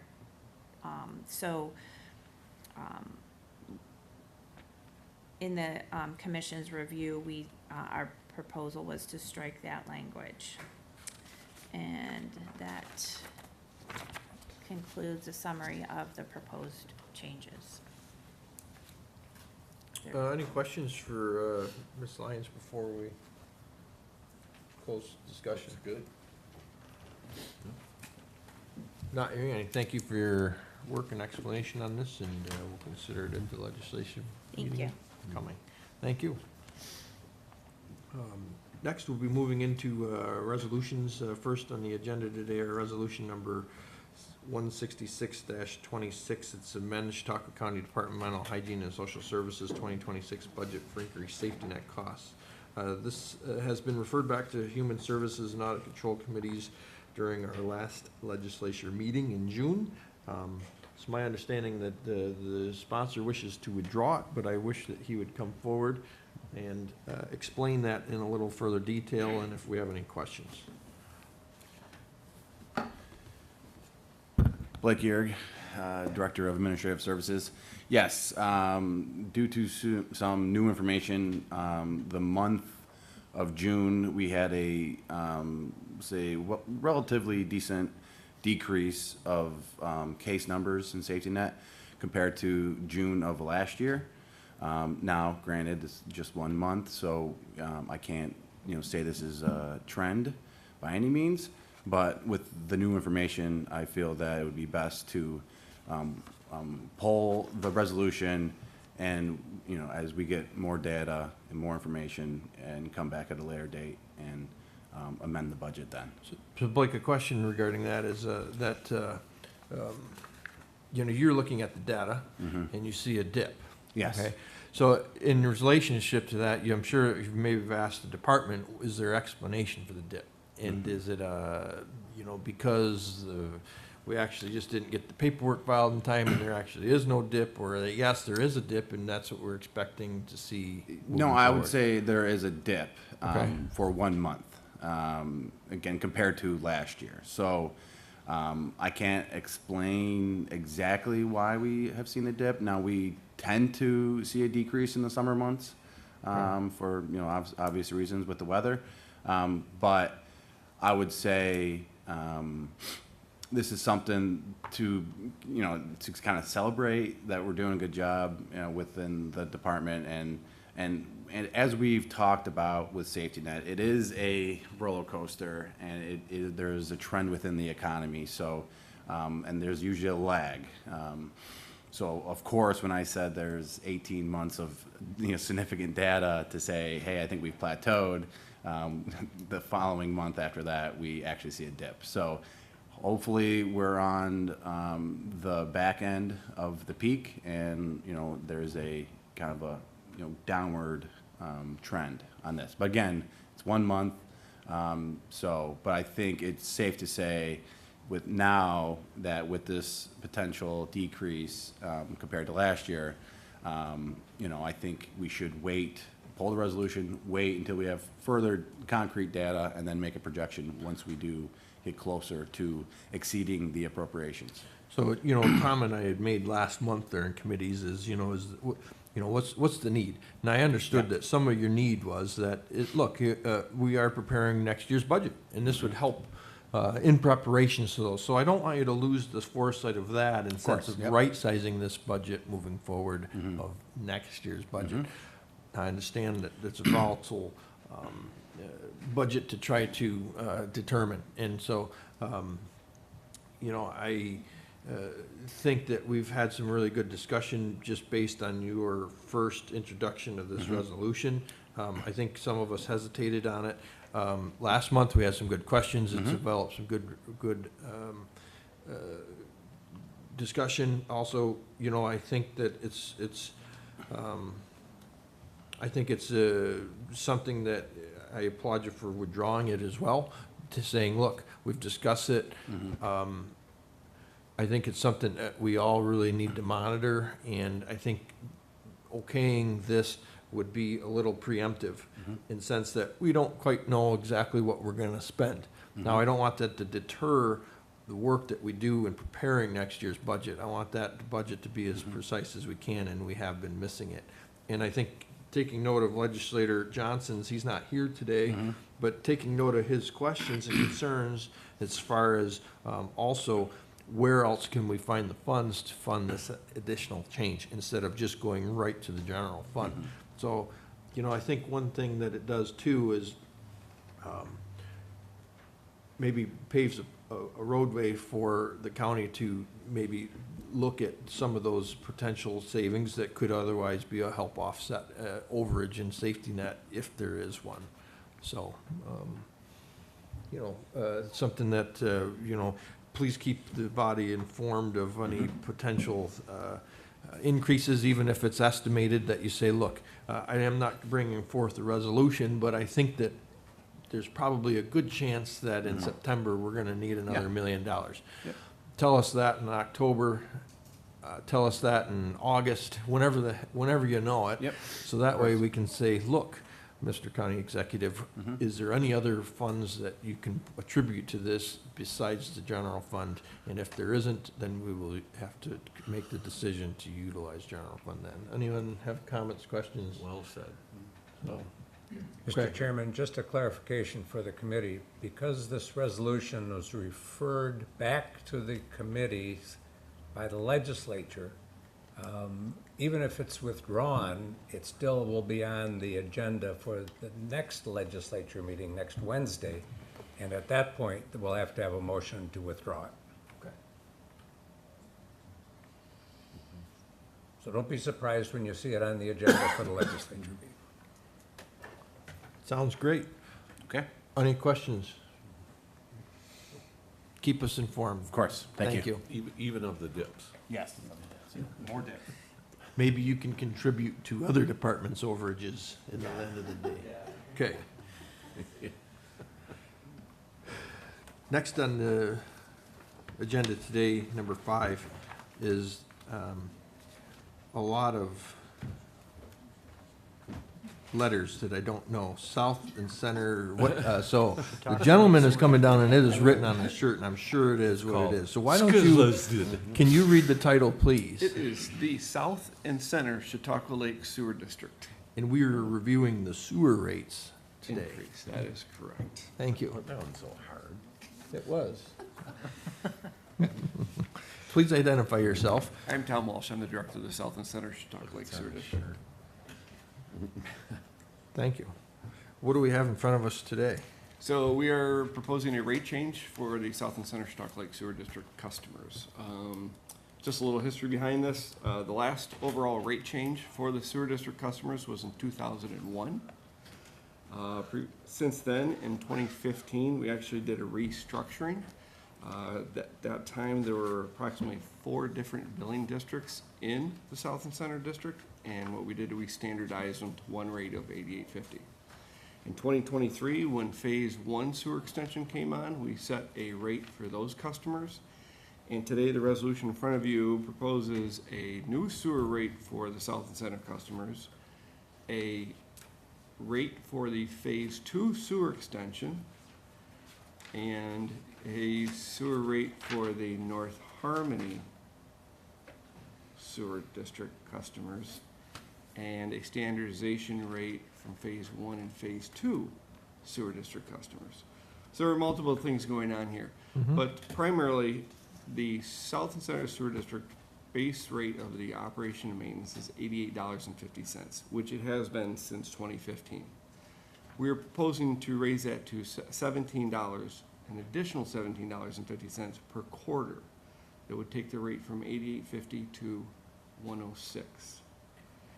And using the operation and maintenance based on that cost, then looking at Phase 2 customers, they have an additional cost to pay for, Phase 1 and Phase 2, they have an additional fee within their sewer bill that pays for the infrastructure of the sewer extension. So their rates would be standardized at $850 a year, which breaks that down to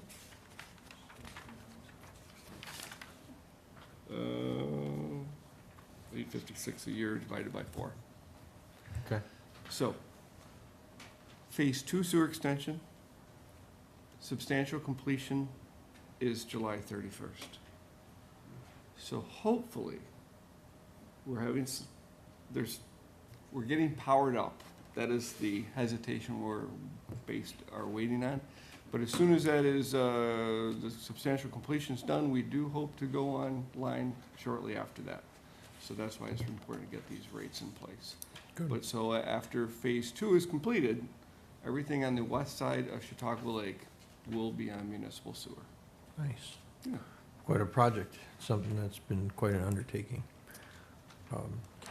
You've obviously had some, we're looking at a resolution today to change these rates. You've had the notices sent out to the users. Yep. Any In a sort public of, meeting, yeah. So we have approximately 5,500 customers. Mhm. I believe there was about 50 that came to our public meeting Saturday, June 13th, Mhm. and asked questions. Yep. And basically, we did a PowerPoint and proposed to them what is happening. And our costs are going up like everybody's costs. Sure.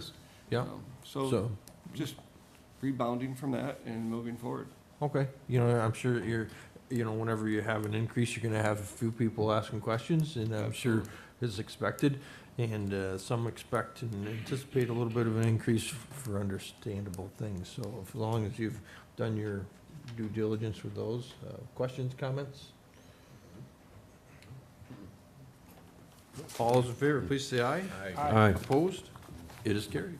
Thank you. Next proposed resolution number 6 is amend the 2026 budget for North Chautauqua Lake Sewer District. Boy, these resolutions are just flowing through now. Yeah, we're moving. Got the electric charged. Really cooking. Good morning, Jennifer Swan, Budget Director. Up until the end of 2025, the sewer charges for this particular department were being budgeted and receipted to their own separate sub-department. So all that this resolution does is it moves the budget, and we've already moved the revenues. We've started receipting them to the regular operating budget for that department. So this is budget neutral. It's just simply moving the budget so that it corresponds with where the revenue is actually being realized at this point. Okay. Questions, comments? All those in favor, please say aye. Aye. Opposed? It is carried. Thank you. Thank you. Next proposed resolution, number 7, amend petty cash fund at the South County Transfer Station.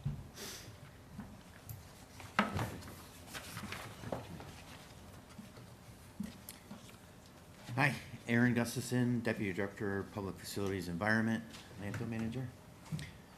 This resolution you see is very similar to the one you did for the DMV last month.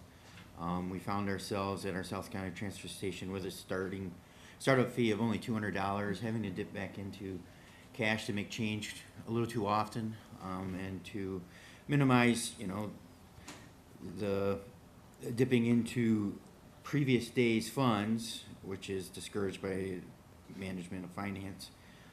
We opted to up to $400 starting cash. This is where our North County facility is already at, so it seems to be working there, and we felt this would be a sufficient raise. Makes sense. Any progress on getting a card system there? It might help minimize this, but. Yes and no. So, well, no and yes, let's put it that way. We ran into a snag with the company we were working with initially. Just couldn't get the lawyers to agree from the county standpoint and theirs. But I have at least one other opportunity I'm working on. I've got some information on that, and we'll be starting that process over again. So hopefully that'll be coming in the near future. So one thing, the project, what the landfill's been looking into in the transfer stations is being able to utilize a card payment option, and just thought that it's pertinent, and since we're dealing with this resolution today, to bring that to the floor to see where it stands. So makes sense with this one. Any questions regarding the petty cash fund or its adjustment? All those in favor, please say aye. Aye. Opposed? It is carried. Thank you. Thank you. Next proposed resolution, number 8, is amend D5112 capital improvements account. Good morning, Tim Carr, Director of Public Facilities. This resolution is basically to adjust the highway capital accounts. These numbers were based on known numbers for 2025. Our CHIPS increase will be approximately $418,979. The Pave New York account would be a slight decrease of $692. Our potholes will be a slight decrease of $461. And the extreme weather recovery money that we get from the state, which is not a guaranteed program, which is going to roughly stay the same as it was last year at $841,994. Questions, comments regarding this resolution?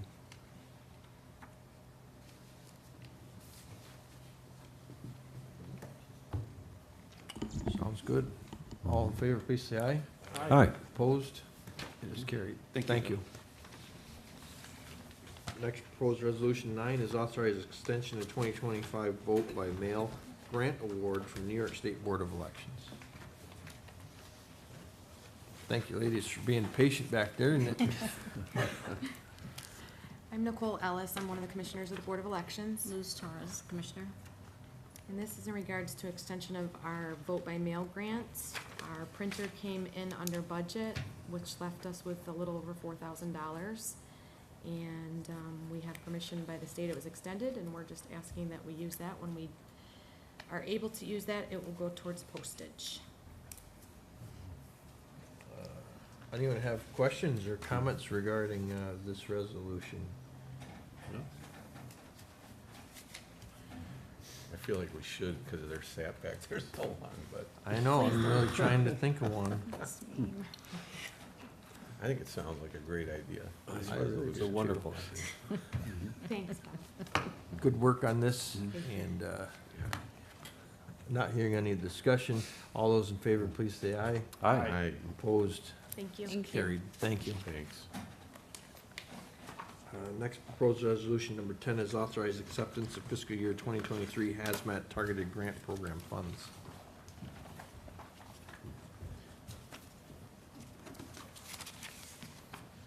Good morning, Sam Zafoto, Deputy Director of Finance. Noel Gutman, Director of Emergency Services. So this resolution is to amend the budget and accept grant funds. This does say fiscal year 2023. That is correct. The grant cycle for this and the following resolution actually closed this past December in '25. We received notice last month that we got this award. There is no local match to this award, and this is just a great opportunity to replace the personal protective equipment. Basically, it was what was included and approved. Boy, talk about being patient with something. 2023. Yeah, unfortunately, oftentimes these state cycle grants have been running behind. It's a little confusing to understand, but. Great, you know, no, yeah, at the end of the day, we look at the equipment we got replaced and, you know. And normally, this one and the next one, they release at the same time, and they normally don't do that. That's why they're both at the same time like this. Good. Questions? Let's take it. All those in favor, please say aye. Aye. Opposed? It's carried. Proposed resolution number 11 is authorized acceptance of fiscal year 2024 hazmat targeted grant program funds. Yep, and this is the same. This was just the cycle closed in December. We received the notice last month. It is a lowered amount. It's kind of the same for personal protective equipment, and there is no local match associated with this as well. All those in favor, please say aye. Aye. Opposed? It is carried. And next on the resolution is authorized acceptance of fiscal year 2025 emergency management performance grant. Now, this grant is a little bit different. There is no budget amendment at this time. There are still some additional steps to secure this funding that need to be done. We did receive notice from DHS FEMA. They've placed this round of funding on hold for all New York State departments until final review of applications. So this allows us to move forward with the application and attempting to receive the grant funds, but there are still additional steps that need to be taken before we actually receive an award. And I would think we'd more likely see this in the 2027 budget than 26. Okay. Questions or comments? Well, then, can we vote on it now? Or?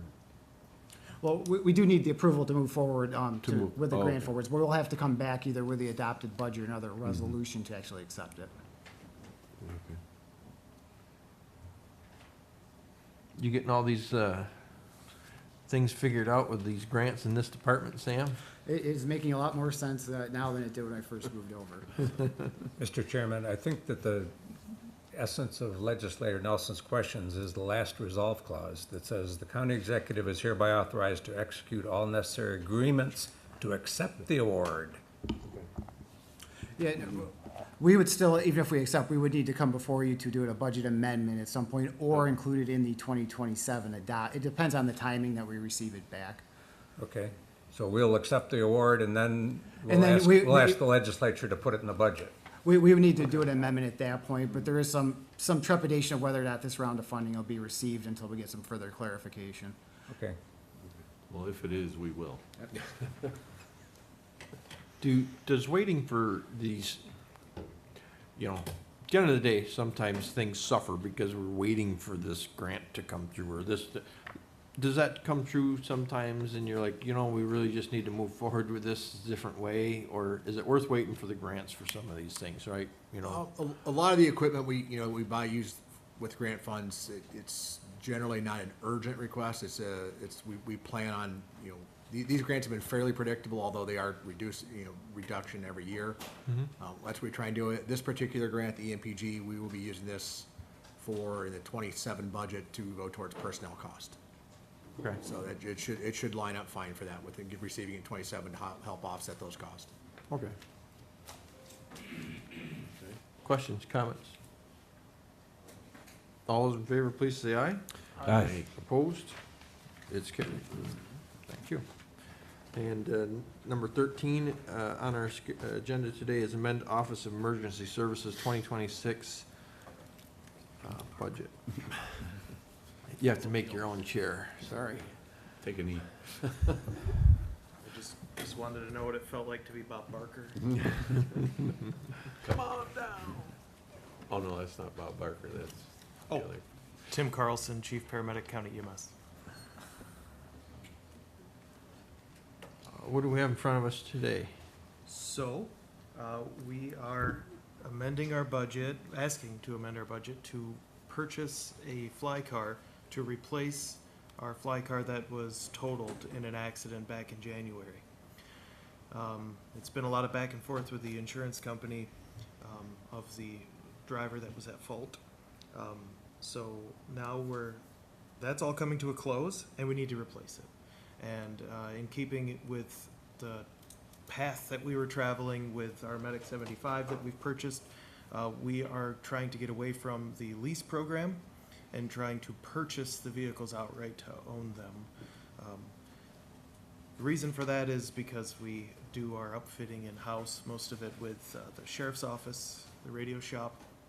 We purchased the lighting equipment, which is a little bit better than what we were getting with the other arrangement, and they last longer, which will result in some cost savings for us in the future because we won't have to replace the equipment as frequently as we are now with those equipment that's included with our leases. And also, if we're thinking long-term, when we own the vehicle, in the future, when we replace it, it would give us an opportunity to retain some of these vehicles, to have more backups, because we have very, very few vehicles.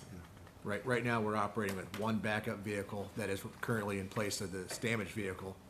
So our supervisory staff, we're running on a skeletal vehicle situation. So our supervisory staff doesn't have a vehicle right now, and if another vehicle goes down, we have to look for alternate, using of an ambulance in place of it. So we're essentially looking to get out of the lease program, which really, as Tim explained, is not proving to be very beneficial for us. It's a good program, I think, overall in some areas, but for us, it just hasn't been the most financially beneficial. And with our in capital projects, I did request to purchase vehicles, 3. I realized that going into capital and asking for 8 total vehicles, what we have on lease, would be a little bit unreasonable. And it was my goal, and the way I explained it to it was to have a stepped plan over the next couple of years to phase us out of the lease vehicles. So how long would you lease a vehicle for? Like, what was the term of the lease, for a year, 2 years? And then you'd have to, when you get the new lease vehicle, retrofit it? Yeah, it takes a while. Yeah. The last time Okay. that we So it would make swapped more out- sense to own. Yeah, the Yeah. last time we had swapped out the lease vehicles, it took a long time. It took almost a year to get all the vehicles upfitted and in service. So it does take a while. Yeah, I think, being able to move and flow with what the demand or what makes sense is important. It seems like you're doing that, in the sense that the leasing isn't working, no sense of keeping up with something that isn't efficient for you. So changing gears is great.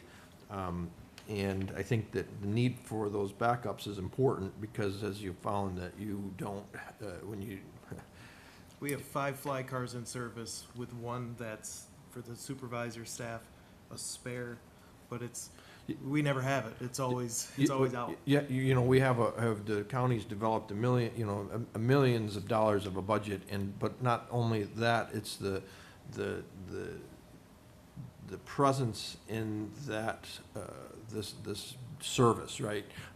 So now when someone calls the EMS fly car and says, look, you guys have been servicing us for 3 years, it's an emergency, we need you, and you're like, well, sorry, we don't have a vehicle. So We haven't been there yet, but it's gotten close. it's gotten close, right? And so Yeah. that, you know, how ridicule is that? So, you know, I get it. And so, you know, thankfully, you guys are trying to recognize that and move forward. So, you know, I support this resolution, stay in that thinking, so. Just one other, I don't know if you know, how many miles does one car put on in a year? It depends. It varies by where they're at in the county. Medic 71, which is up in Sheridan, seems to put on the most. That's because most of those transports in the Silver Creek, Irving area going to Buffalo. So sometimes the vehicles go up because we want to get them in service quicker. Sometimes they don't. The response times, the travel distance is a little larger in that area up there. But I mean, most of the vehicles now are already over, 50, close to 60, 70,000 miles on them. And they are in service 24/7. Right. They don't get rotated out, so. And the good point is the accident, no one was hurt, and it wasn't our fault. So, Right. Look at try and find the silver linings of that cloud. Other questions, comments? Not hearing any. All those in favor, please say aye. Aye. Opposed? It is carried. Thank you. Thank you. Stay out of the smoke. Next time we'll have a chair for you. Proposed resolution number 14 is the Government Reduction Initiative Assistance for Town of Pomfret for North Chautauqua County Reorganizational Plan.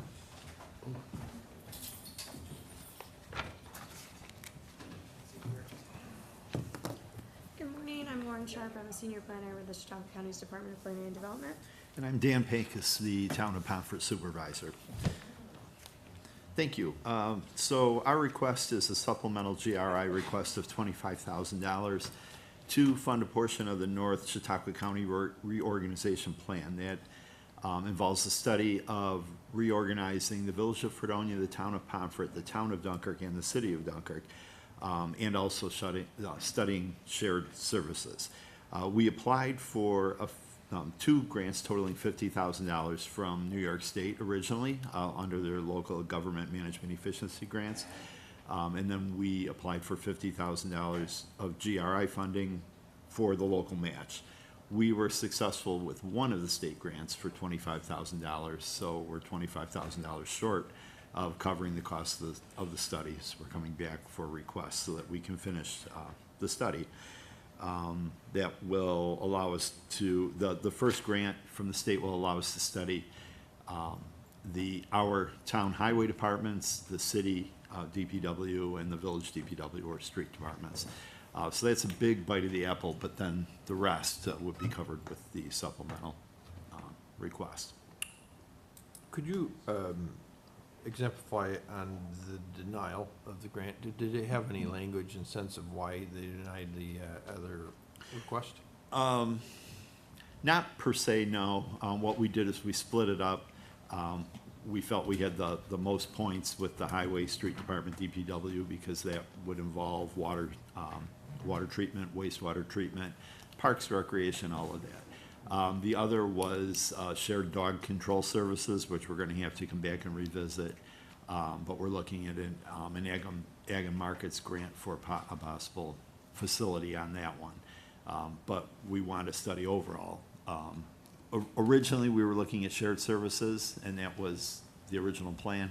It's since morphed to consolidations, dissolutions, mergers with shared services as an alternative. So the original grants were written really more for shared services than consolidation. Okay. Questions or comments? I'm going to vote in favor of this. That's my comment. Expect you would. How much of that total fund do we have is remaining? Wasn't there 500,000 set aside for this? Just to clarify, Legislator Nelson, there was no set aside of funds for this. The county executive originally proposed to set aside funds for the GRI, But in discussion, I objected to that because I wanted to be sure that this legislature approved of any of these GRI grants. So specifically, there was nothing included in the budget for this. So any requests come back to the legislature for allocation of fund balance. So there was no specific set aside in the budget for this. But wasn't the target $500,000? Yes. That was what the county executive was proposing to include in the budget, yes. So far, are we, what, a couple $100,000? Lauren's gonna answer that question. So far, it's just under 250. I don't have the exact number for the Ripley dog facility, because we changed that number a few times, but just under halfway. And we also have the school Yep, so mergers, there's is the that in total, original, or? yep, so there's the original 50,000 that was to Pomfret, Mhm. the 100,000 to the school. It was 66-ish range in the Ripley, and then this additional $2,500 request would put you at 241-ish. 25,000, sorry. I guess, I thought the school consolidation was 200,000. Oh, their total project cost is much bigger than what the They county. each put in 40,000 themselves. Yeah. Oh, okay. The county only did the 100,000. Okay. Lauren, any other projects on the purview and sense of, that you would expect to be bringing to the body in the future for consideration? I don't have any open applications right now. There was an application that was received, but the GRI committee reviewed it and sent it back Okay, for further, further, they needed more. okay. And I think just to discuss that a little bit more in the sense of, our overall plan to consider consolidating efforts and to promote that. I think it's great that, overall, the county's, decision to help promote these consolidation efforts or merger efforts to, in all, save communities under the county's purview, and to maybe make some efficiencies, So I think the money that we've put forward so far is great. It saddens me that, some of the grants weren't received, but at the end of the day, we want to make sure that the project continues to move forward. And I think that you'll see the decision today is that from the body is that itself. So any other comments, questions? All those in favor, please say aye. Aye. Opposed? It is carried. Thank you. Next proposed resolution 15 is approved Dunkirk Lighthouse and Veterans Park Museum non-point source grant application.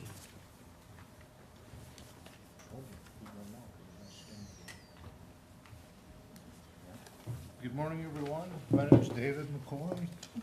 I work in the Department of Planning and Economic Development, and I'm the County Watershed Coordinator. This is a grant application, really supporting the lighthouse. There is a not-for-profit, they're not eligible for this program. We approached the city of Jamestown to see if they could help, and they're just not able to do that at this time. So the county's stepping up to give them a hand and help them. It's a planning grant. They're looking at alternatives to help stabilize the bluff. As you may know, the bluff is receding, and eventually, without any corrective action, the lighthouse will be in the lake. So we're trying to do what we can to save that historic place. Questions or comments regarding the resolution? We don't want to change the level of the lake, so. Don't want to lose the lighthouse. We don't want to gain a lake house. I wouldn't rise if the lighthouse fell into there. They're looking for a keeper, Bob. You can free rent. That'd be a good job. If you've never been there, you should go. It's really a great experience. Yes, it is. They bring a lot of people into the county. They're a revenue generator. Yeah. Very cool thing. I know the lighthouses are a good draw, and, it interests some people. So the investment here is warranted because it does have a draw in historical And it's presence. just so- necessary. And it's necessary. So, It is a functioning lighthouse. yep, understood. Yeah, you don't want any accidents. All those in favor, please say aye. Aye. Opposed? It is carried. Next resolution, number 16, is approved Bemis Creek Local Waterfront Revitalization Project Implementation Grant Application. We're helping the town of Ellery to dredge Bemis Creek. Years ago, the county organized an LWRP around Chautauqua Lake. Includes all the municipalities that surround Chautauqua Lake. And LWRPs are neat because they are almost like a zoning overlay, but they also provide state funding for the goals and objectives that are identified in the LWRP program. Ellery has identified dredging its creeks and canals as one of those objectives of their program. Do you put this work out to bid and receive some bids for completing the dredging operations, or how's that work? Well, It's unique, it's a unique Let me- niche, right? So, let me lay out a timeline for you. It's 2026. We're going to apply to the state for funding. We may get award before the end of 2026. We may not, and chances are it'll happen in 2027, if at all. At that point, we'll be invited to negotiate a state assistance contract to allow the money to flow back and forth. And part of that is when that contract's completed, we can go to work. So we'll work with our procurement department to develop a qualifications-based request for proposals from engineering firms anywhere. yeah, And once we find a qualified firm, we'll negotiate price, yeah. which could happen 2027, 2028. So it's gonna take some time. Sure, yep, no, I just wanted to kind of paint that picture a little bit so we understand, and it takes a while. Takes a while, for sure. Those folks on Bemis Creek and that part of Ellery have been suffering for 40-some years. And maybe you've seen some of the articles in the Post-Journal about the flooding that's occurred there. With that accumulation of sediment spilling out into the lake, the stream just don't have the hydraulic capacity to carry large flows anymore. And when that happens, it spreads out, jumps its banks. It's only a matter of time before there's some real property damage or somebody gets hurt there. Sure, yep. Project needs to happen. Questions, comments? All those in favor, please say aye. Aye. Opposed? It is carried. Thank you. Thank you. That concludes our proposed resolutions today. Next on the agenda are discussions. The first discussion that is on the schedule we have already discussed. So that leads us into our next discussion item, which is a 2025 audit presentation.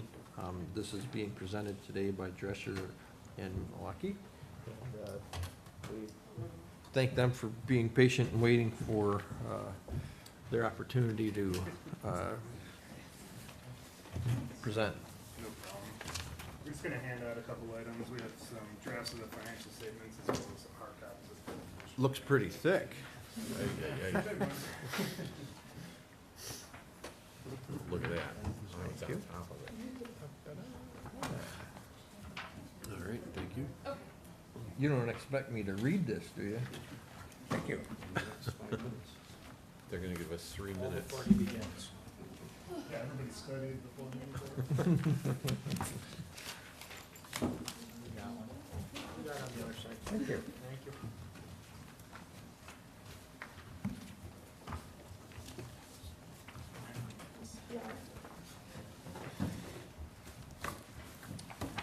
So my name's Jared Picard. I was the manager on this year's audit. With me is Allison Price. She was kind of the team lead that oversaw the actual field work on site. Short presentation in front of you. I'm just going to go over the products of the audit as well as some of the county's financial trends for the past couple of years. Allison's going to get started with the products of the audit, and then I'll take over. So for the products of the audit, we've got an opinion on the basic financial statements and an opinion on the single audit financial statements. Both of those are similar to last year with an unmodified opinion, a clean opinion, so all clear on that. And then we have a management letter and auditor communication letter.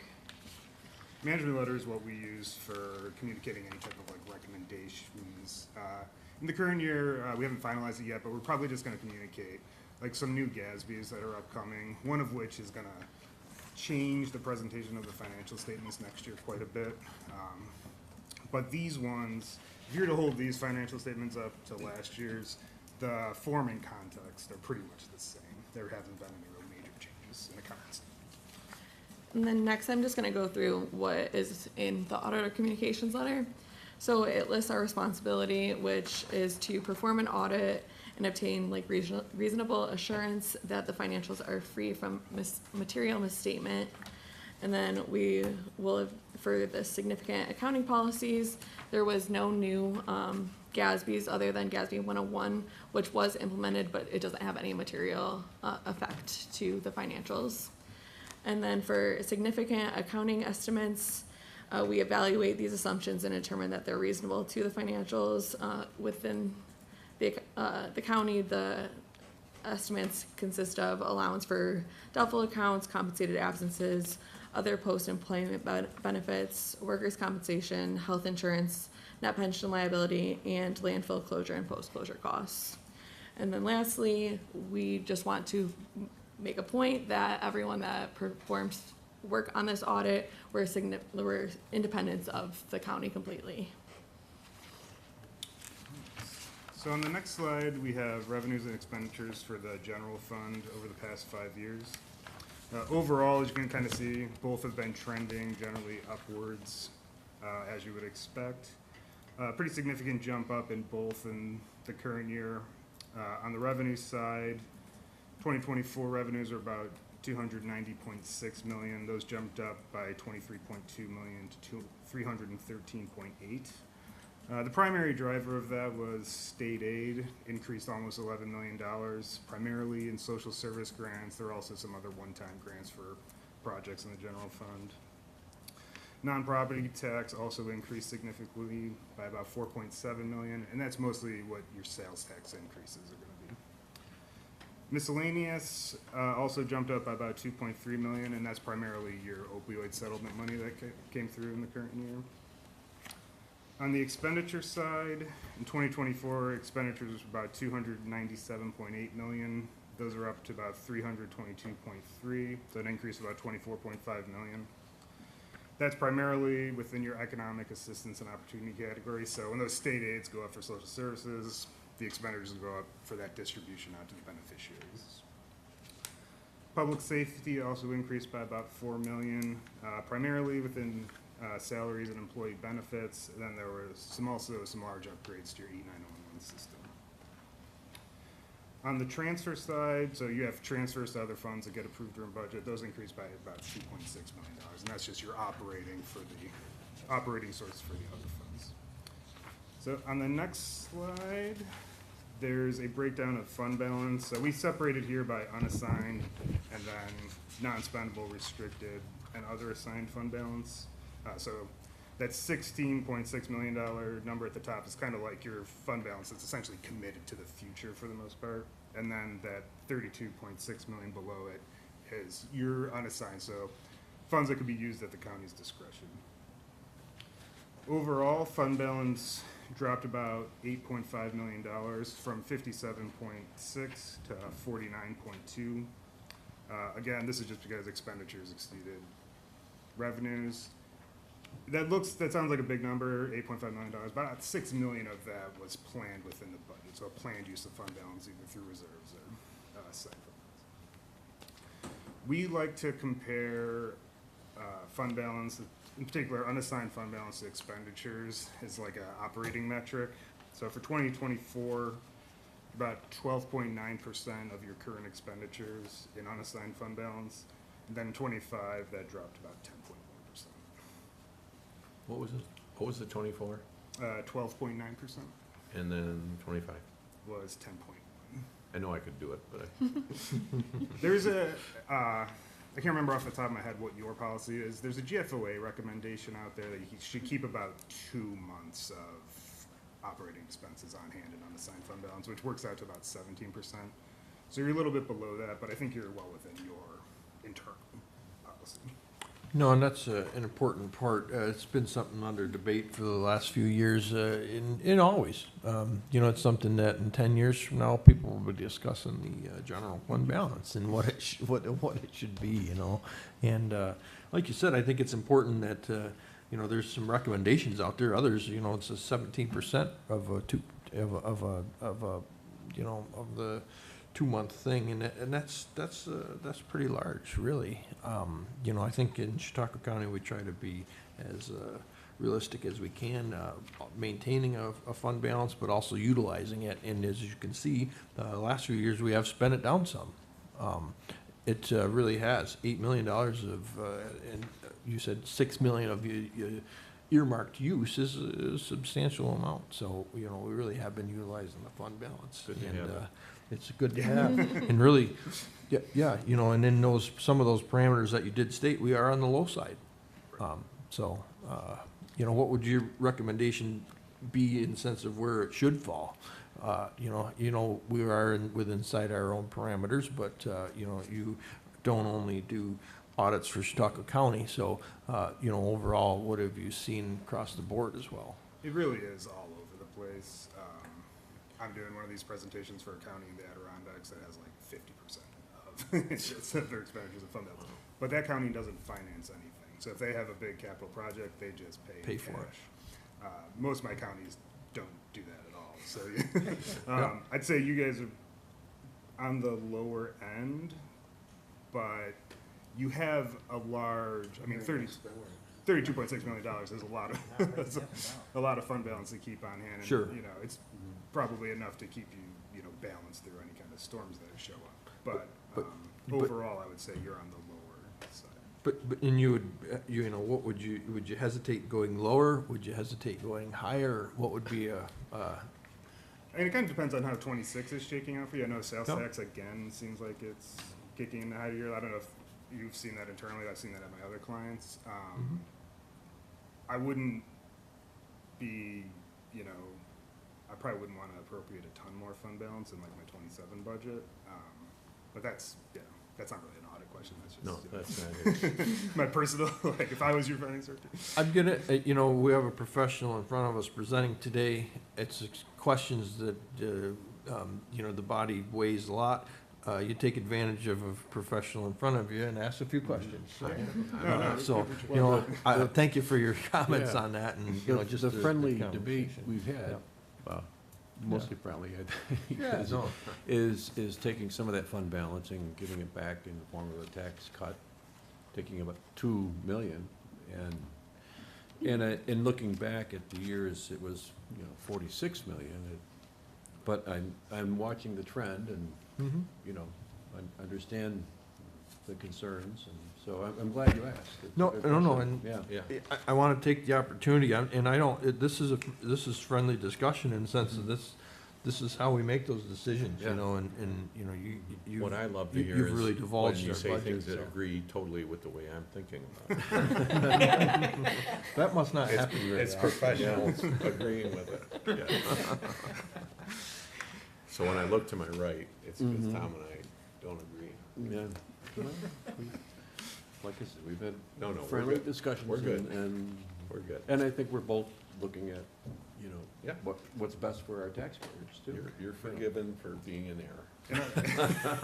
And I'll just tell you right now, like, this is, we've had these past couple of years coming out of, you know, COVID, where sales tax was just on fire. Everybody built up a lot of fund balance, and now, pretty much across the state, everybody's having this conversation of, okay, well, we finally have to raise property taxes, you know, or what are we gonna cut, what are we gonna raise? So, this is, everybody is having this discussion.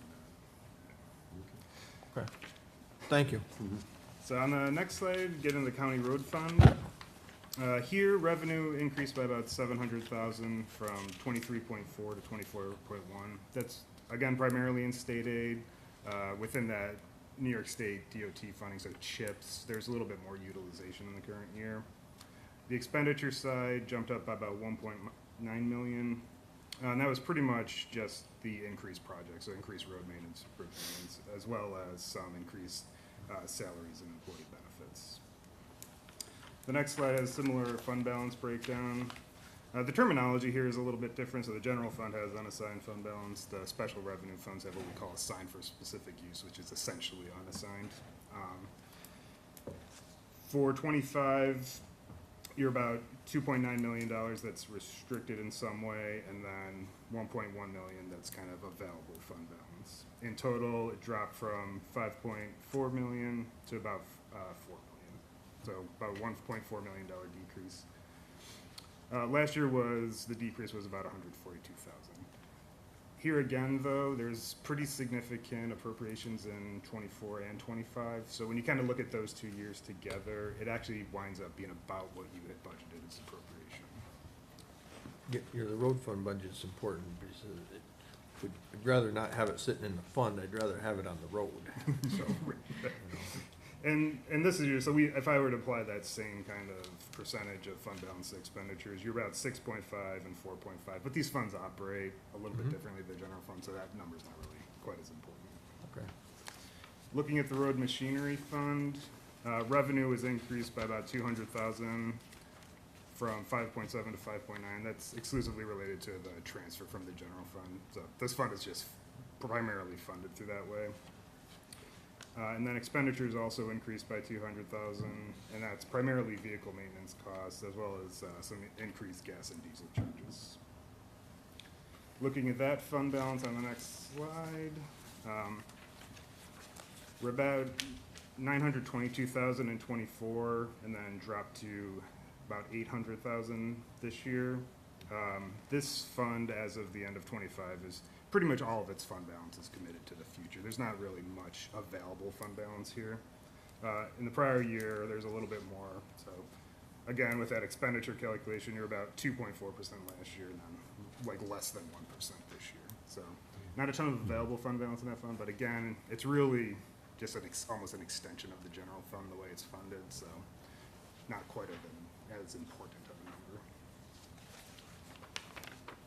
number. So the last thing, I just give an opportunity for any questions. I think this is our 4th or 5th year back auditing Chautauqua County. It's always great working with Katie and her department over there. I'd say overall our audit goes incredibly smoothly. The ease of getting information out of your system is, I would say, unusual. It's a very well-run operation from what we could tell.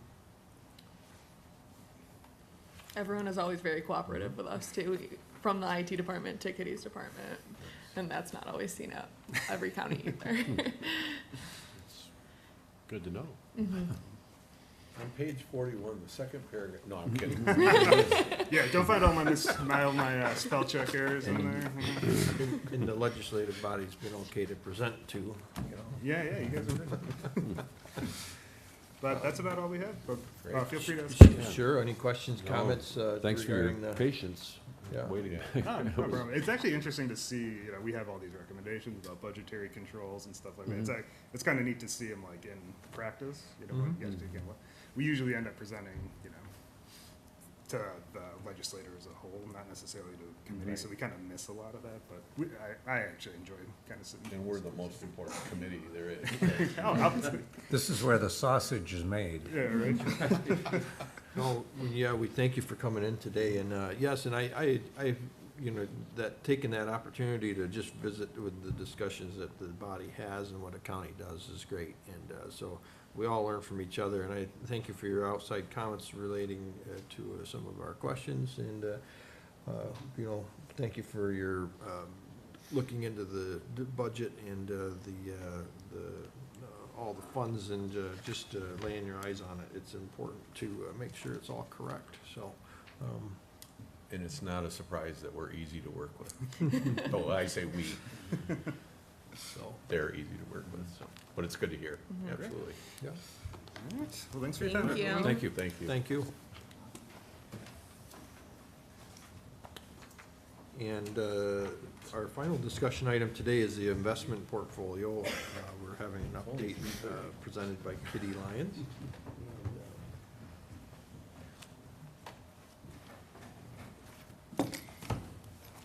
Hello again, Kitty Lyons, Director of Finance. Before I get into the investment portfolio, I do want to recognize Todd Button, who really does the majority of the work, the bulk of the work on our county audit. He works almost 7 days a week for a few months at a time on the audit, and so he really deserves all the credit. Thank you. Good job. And he's easy to work with? He- That's what the auditor said. Guess so. Must be they're in agreement, Pierre.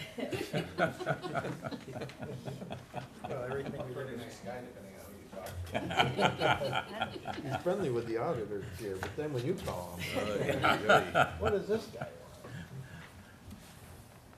want? Okay, just as a reminder, the, a previous, audit, follow-up, now requires us to take minutes of, when I'm updating the committee on the investment portfolio.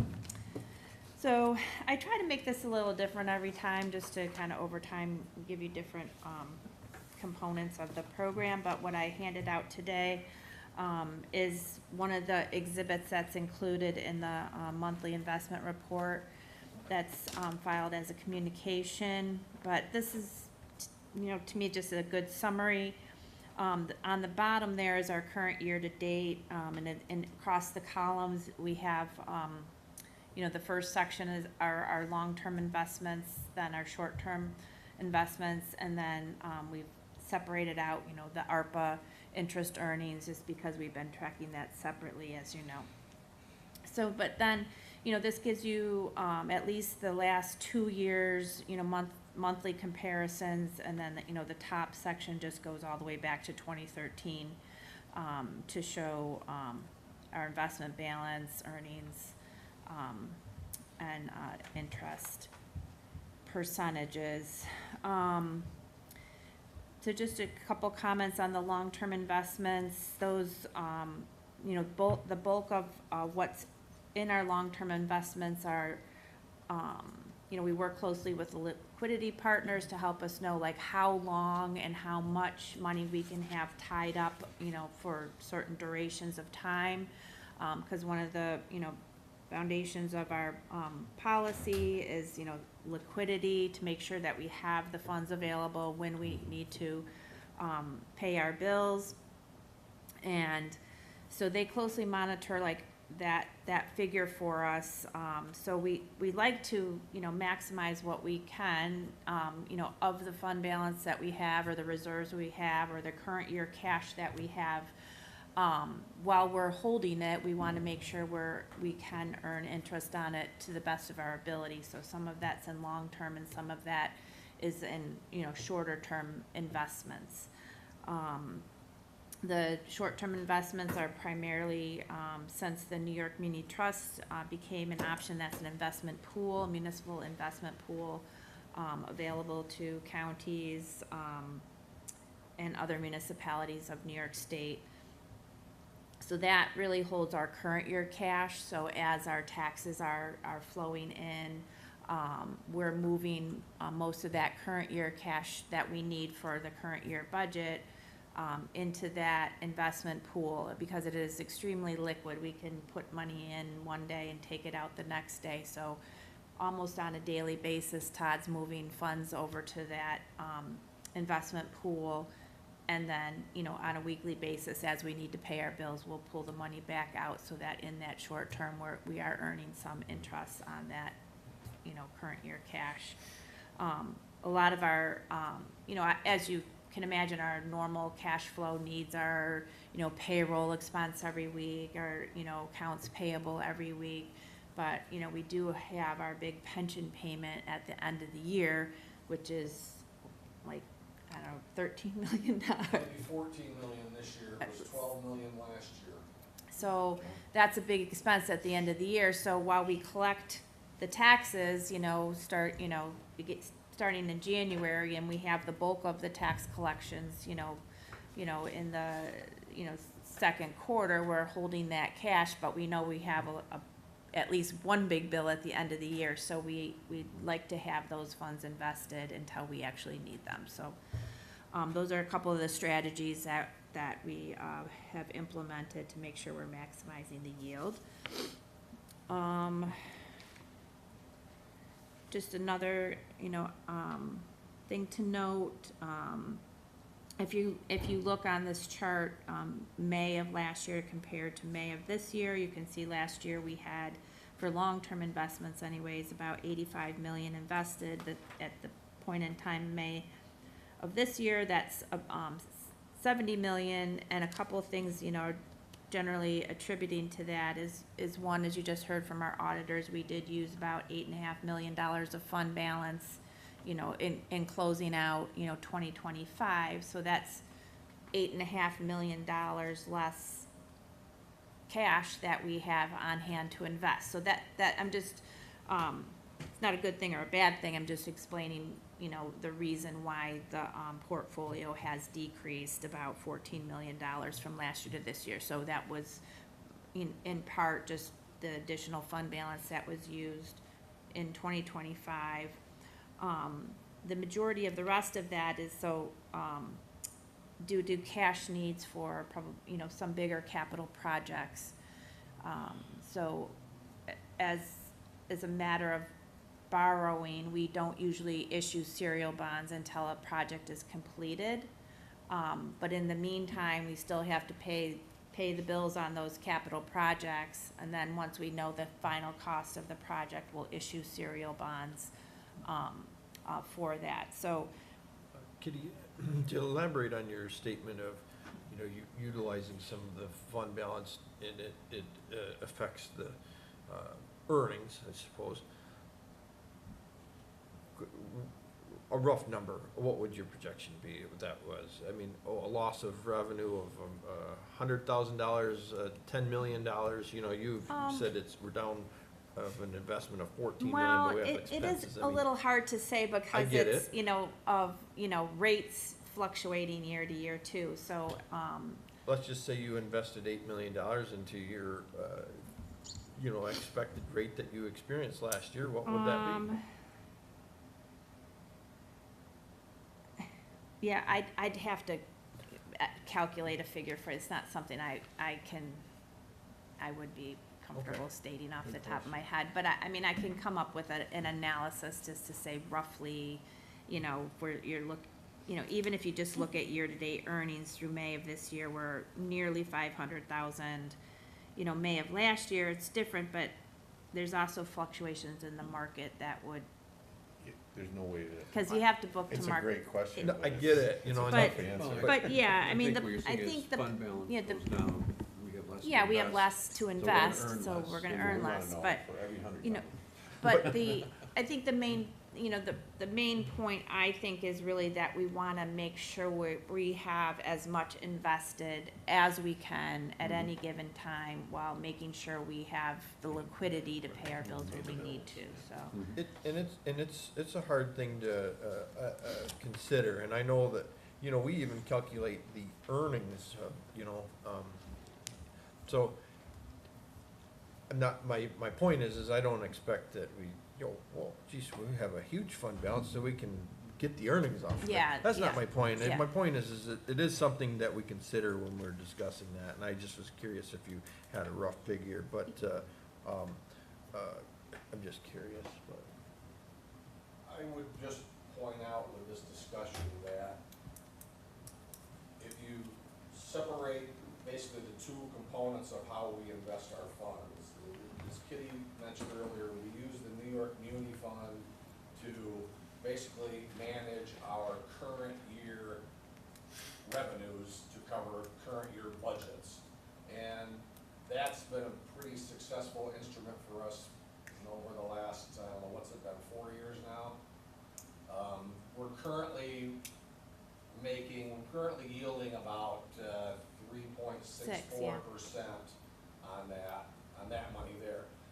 The other side of the investment portfolio, which is the long-term investments we have, is basically a representation of what our combined fund balance is over all funds, from general fund to road and machinery and enterprise funds as well.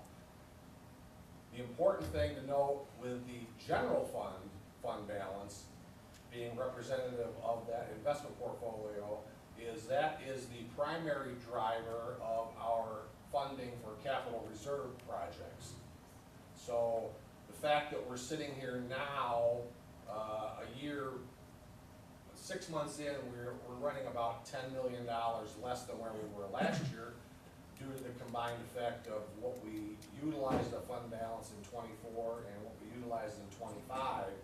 And we had to take some significant liquidations back in February to enhance our cash position locally. But that is going to give us a reduction in our available capital reserve funding going into next year. And the capital reserve currently is depleted. Right? We don't have any right now.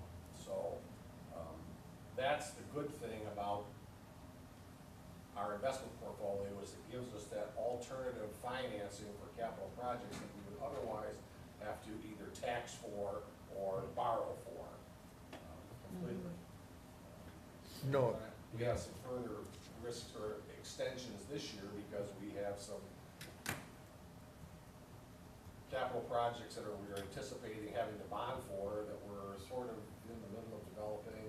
You know, between the big project out at DPF and Faulkner and some of the sewer district issue projects that we're working on, and a couple of JCC projects and whatnot. But not to mention the fact that we are also financing or about to start financing the IDA's project up in Ripley for that $5 million rolling development. So that will be a drag on our resources as well. You know, no, I thank you for pointing out the detail regarding that, because some of the newer members on the committee may not understand that or known that in sense of how our capital reserves are accumulated and funded. And so it's an important thing, and as you know, as any of us know, our capital projects, you know, as the county executive stated earlier today, the footprint of this particular building hasn't changed in many years. You know, we always are faced with capital projects, and probably, quite frankly, I'll say that we're always behind. And really, we should need to get ahead somehow or another, but we're not unique in that situation. Everybody's always behind. And it really comes down to the dollar. So, you know, we have a potential, you know, we've been discussing jail projects for years. That's a huge capital project that, you know, so you know, it's very important that we maintain those capital reserve funds and consider how the funding is. So, you know, certainly, we see the ramifications of utilizing some of those funds we have sitting around. We don't have we're not earning as much to replace those funds that we're using. So, you know, it may come to a time where we have to consider how else we fund that, but. Yeah, so the capital projects, it's just that the investment earnings are dedicated toward capital projects, but, you know, we can utilize any other funds for capital projects. That's right. But, so, that was some of the, you know, main points I just wanted to talk about today. You know, as you know, we recently approved and added a local bank to the investment policy. Other than that, I don't anticipate any particular changes to the policy at this time or in the foreseeable future. So, unless you have any other questions for me. Any questions or comments regarding the? I'm just going to read through this real quick. Okay. Look at that thing. Pierre will be happy. Yeah. This pillow will be He'll a be able little to sleep. higher. Not hearing any questions, Kitty, thank you for presenting today. Thank you. Yep. And I'll make sure to review the minutes next meeting. So that concludes our discussion items that are on the agenda. Does anyone have anything else that they wish to bring to the agenda today for discussion? Say we break for lunch. Not hearing any other, I entertain a motion to adjourn. So moved. In a second. All in favor, please say aye. Aye. Opposed? We are adjourned. Thank you for attending today.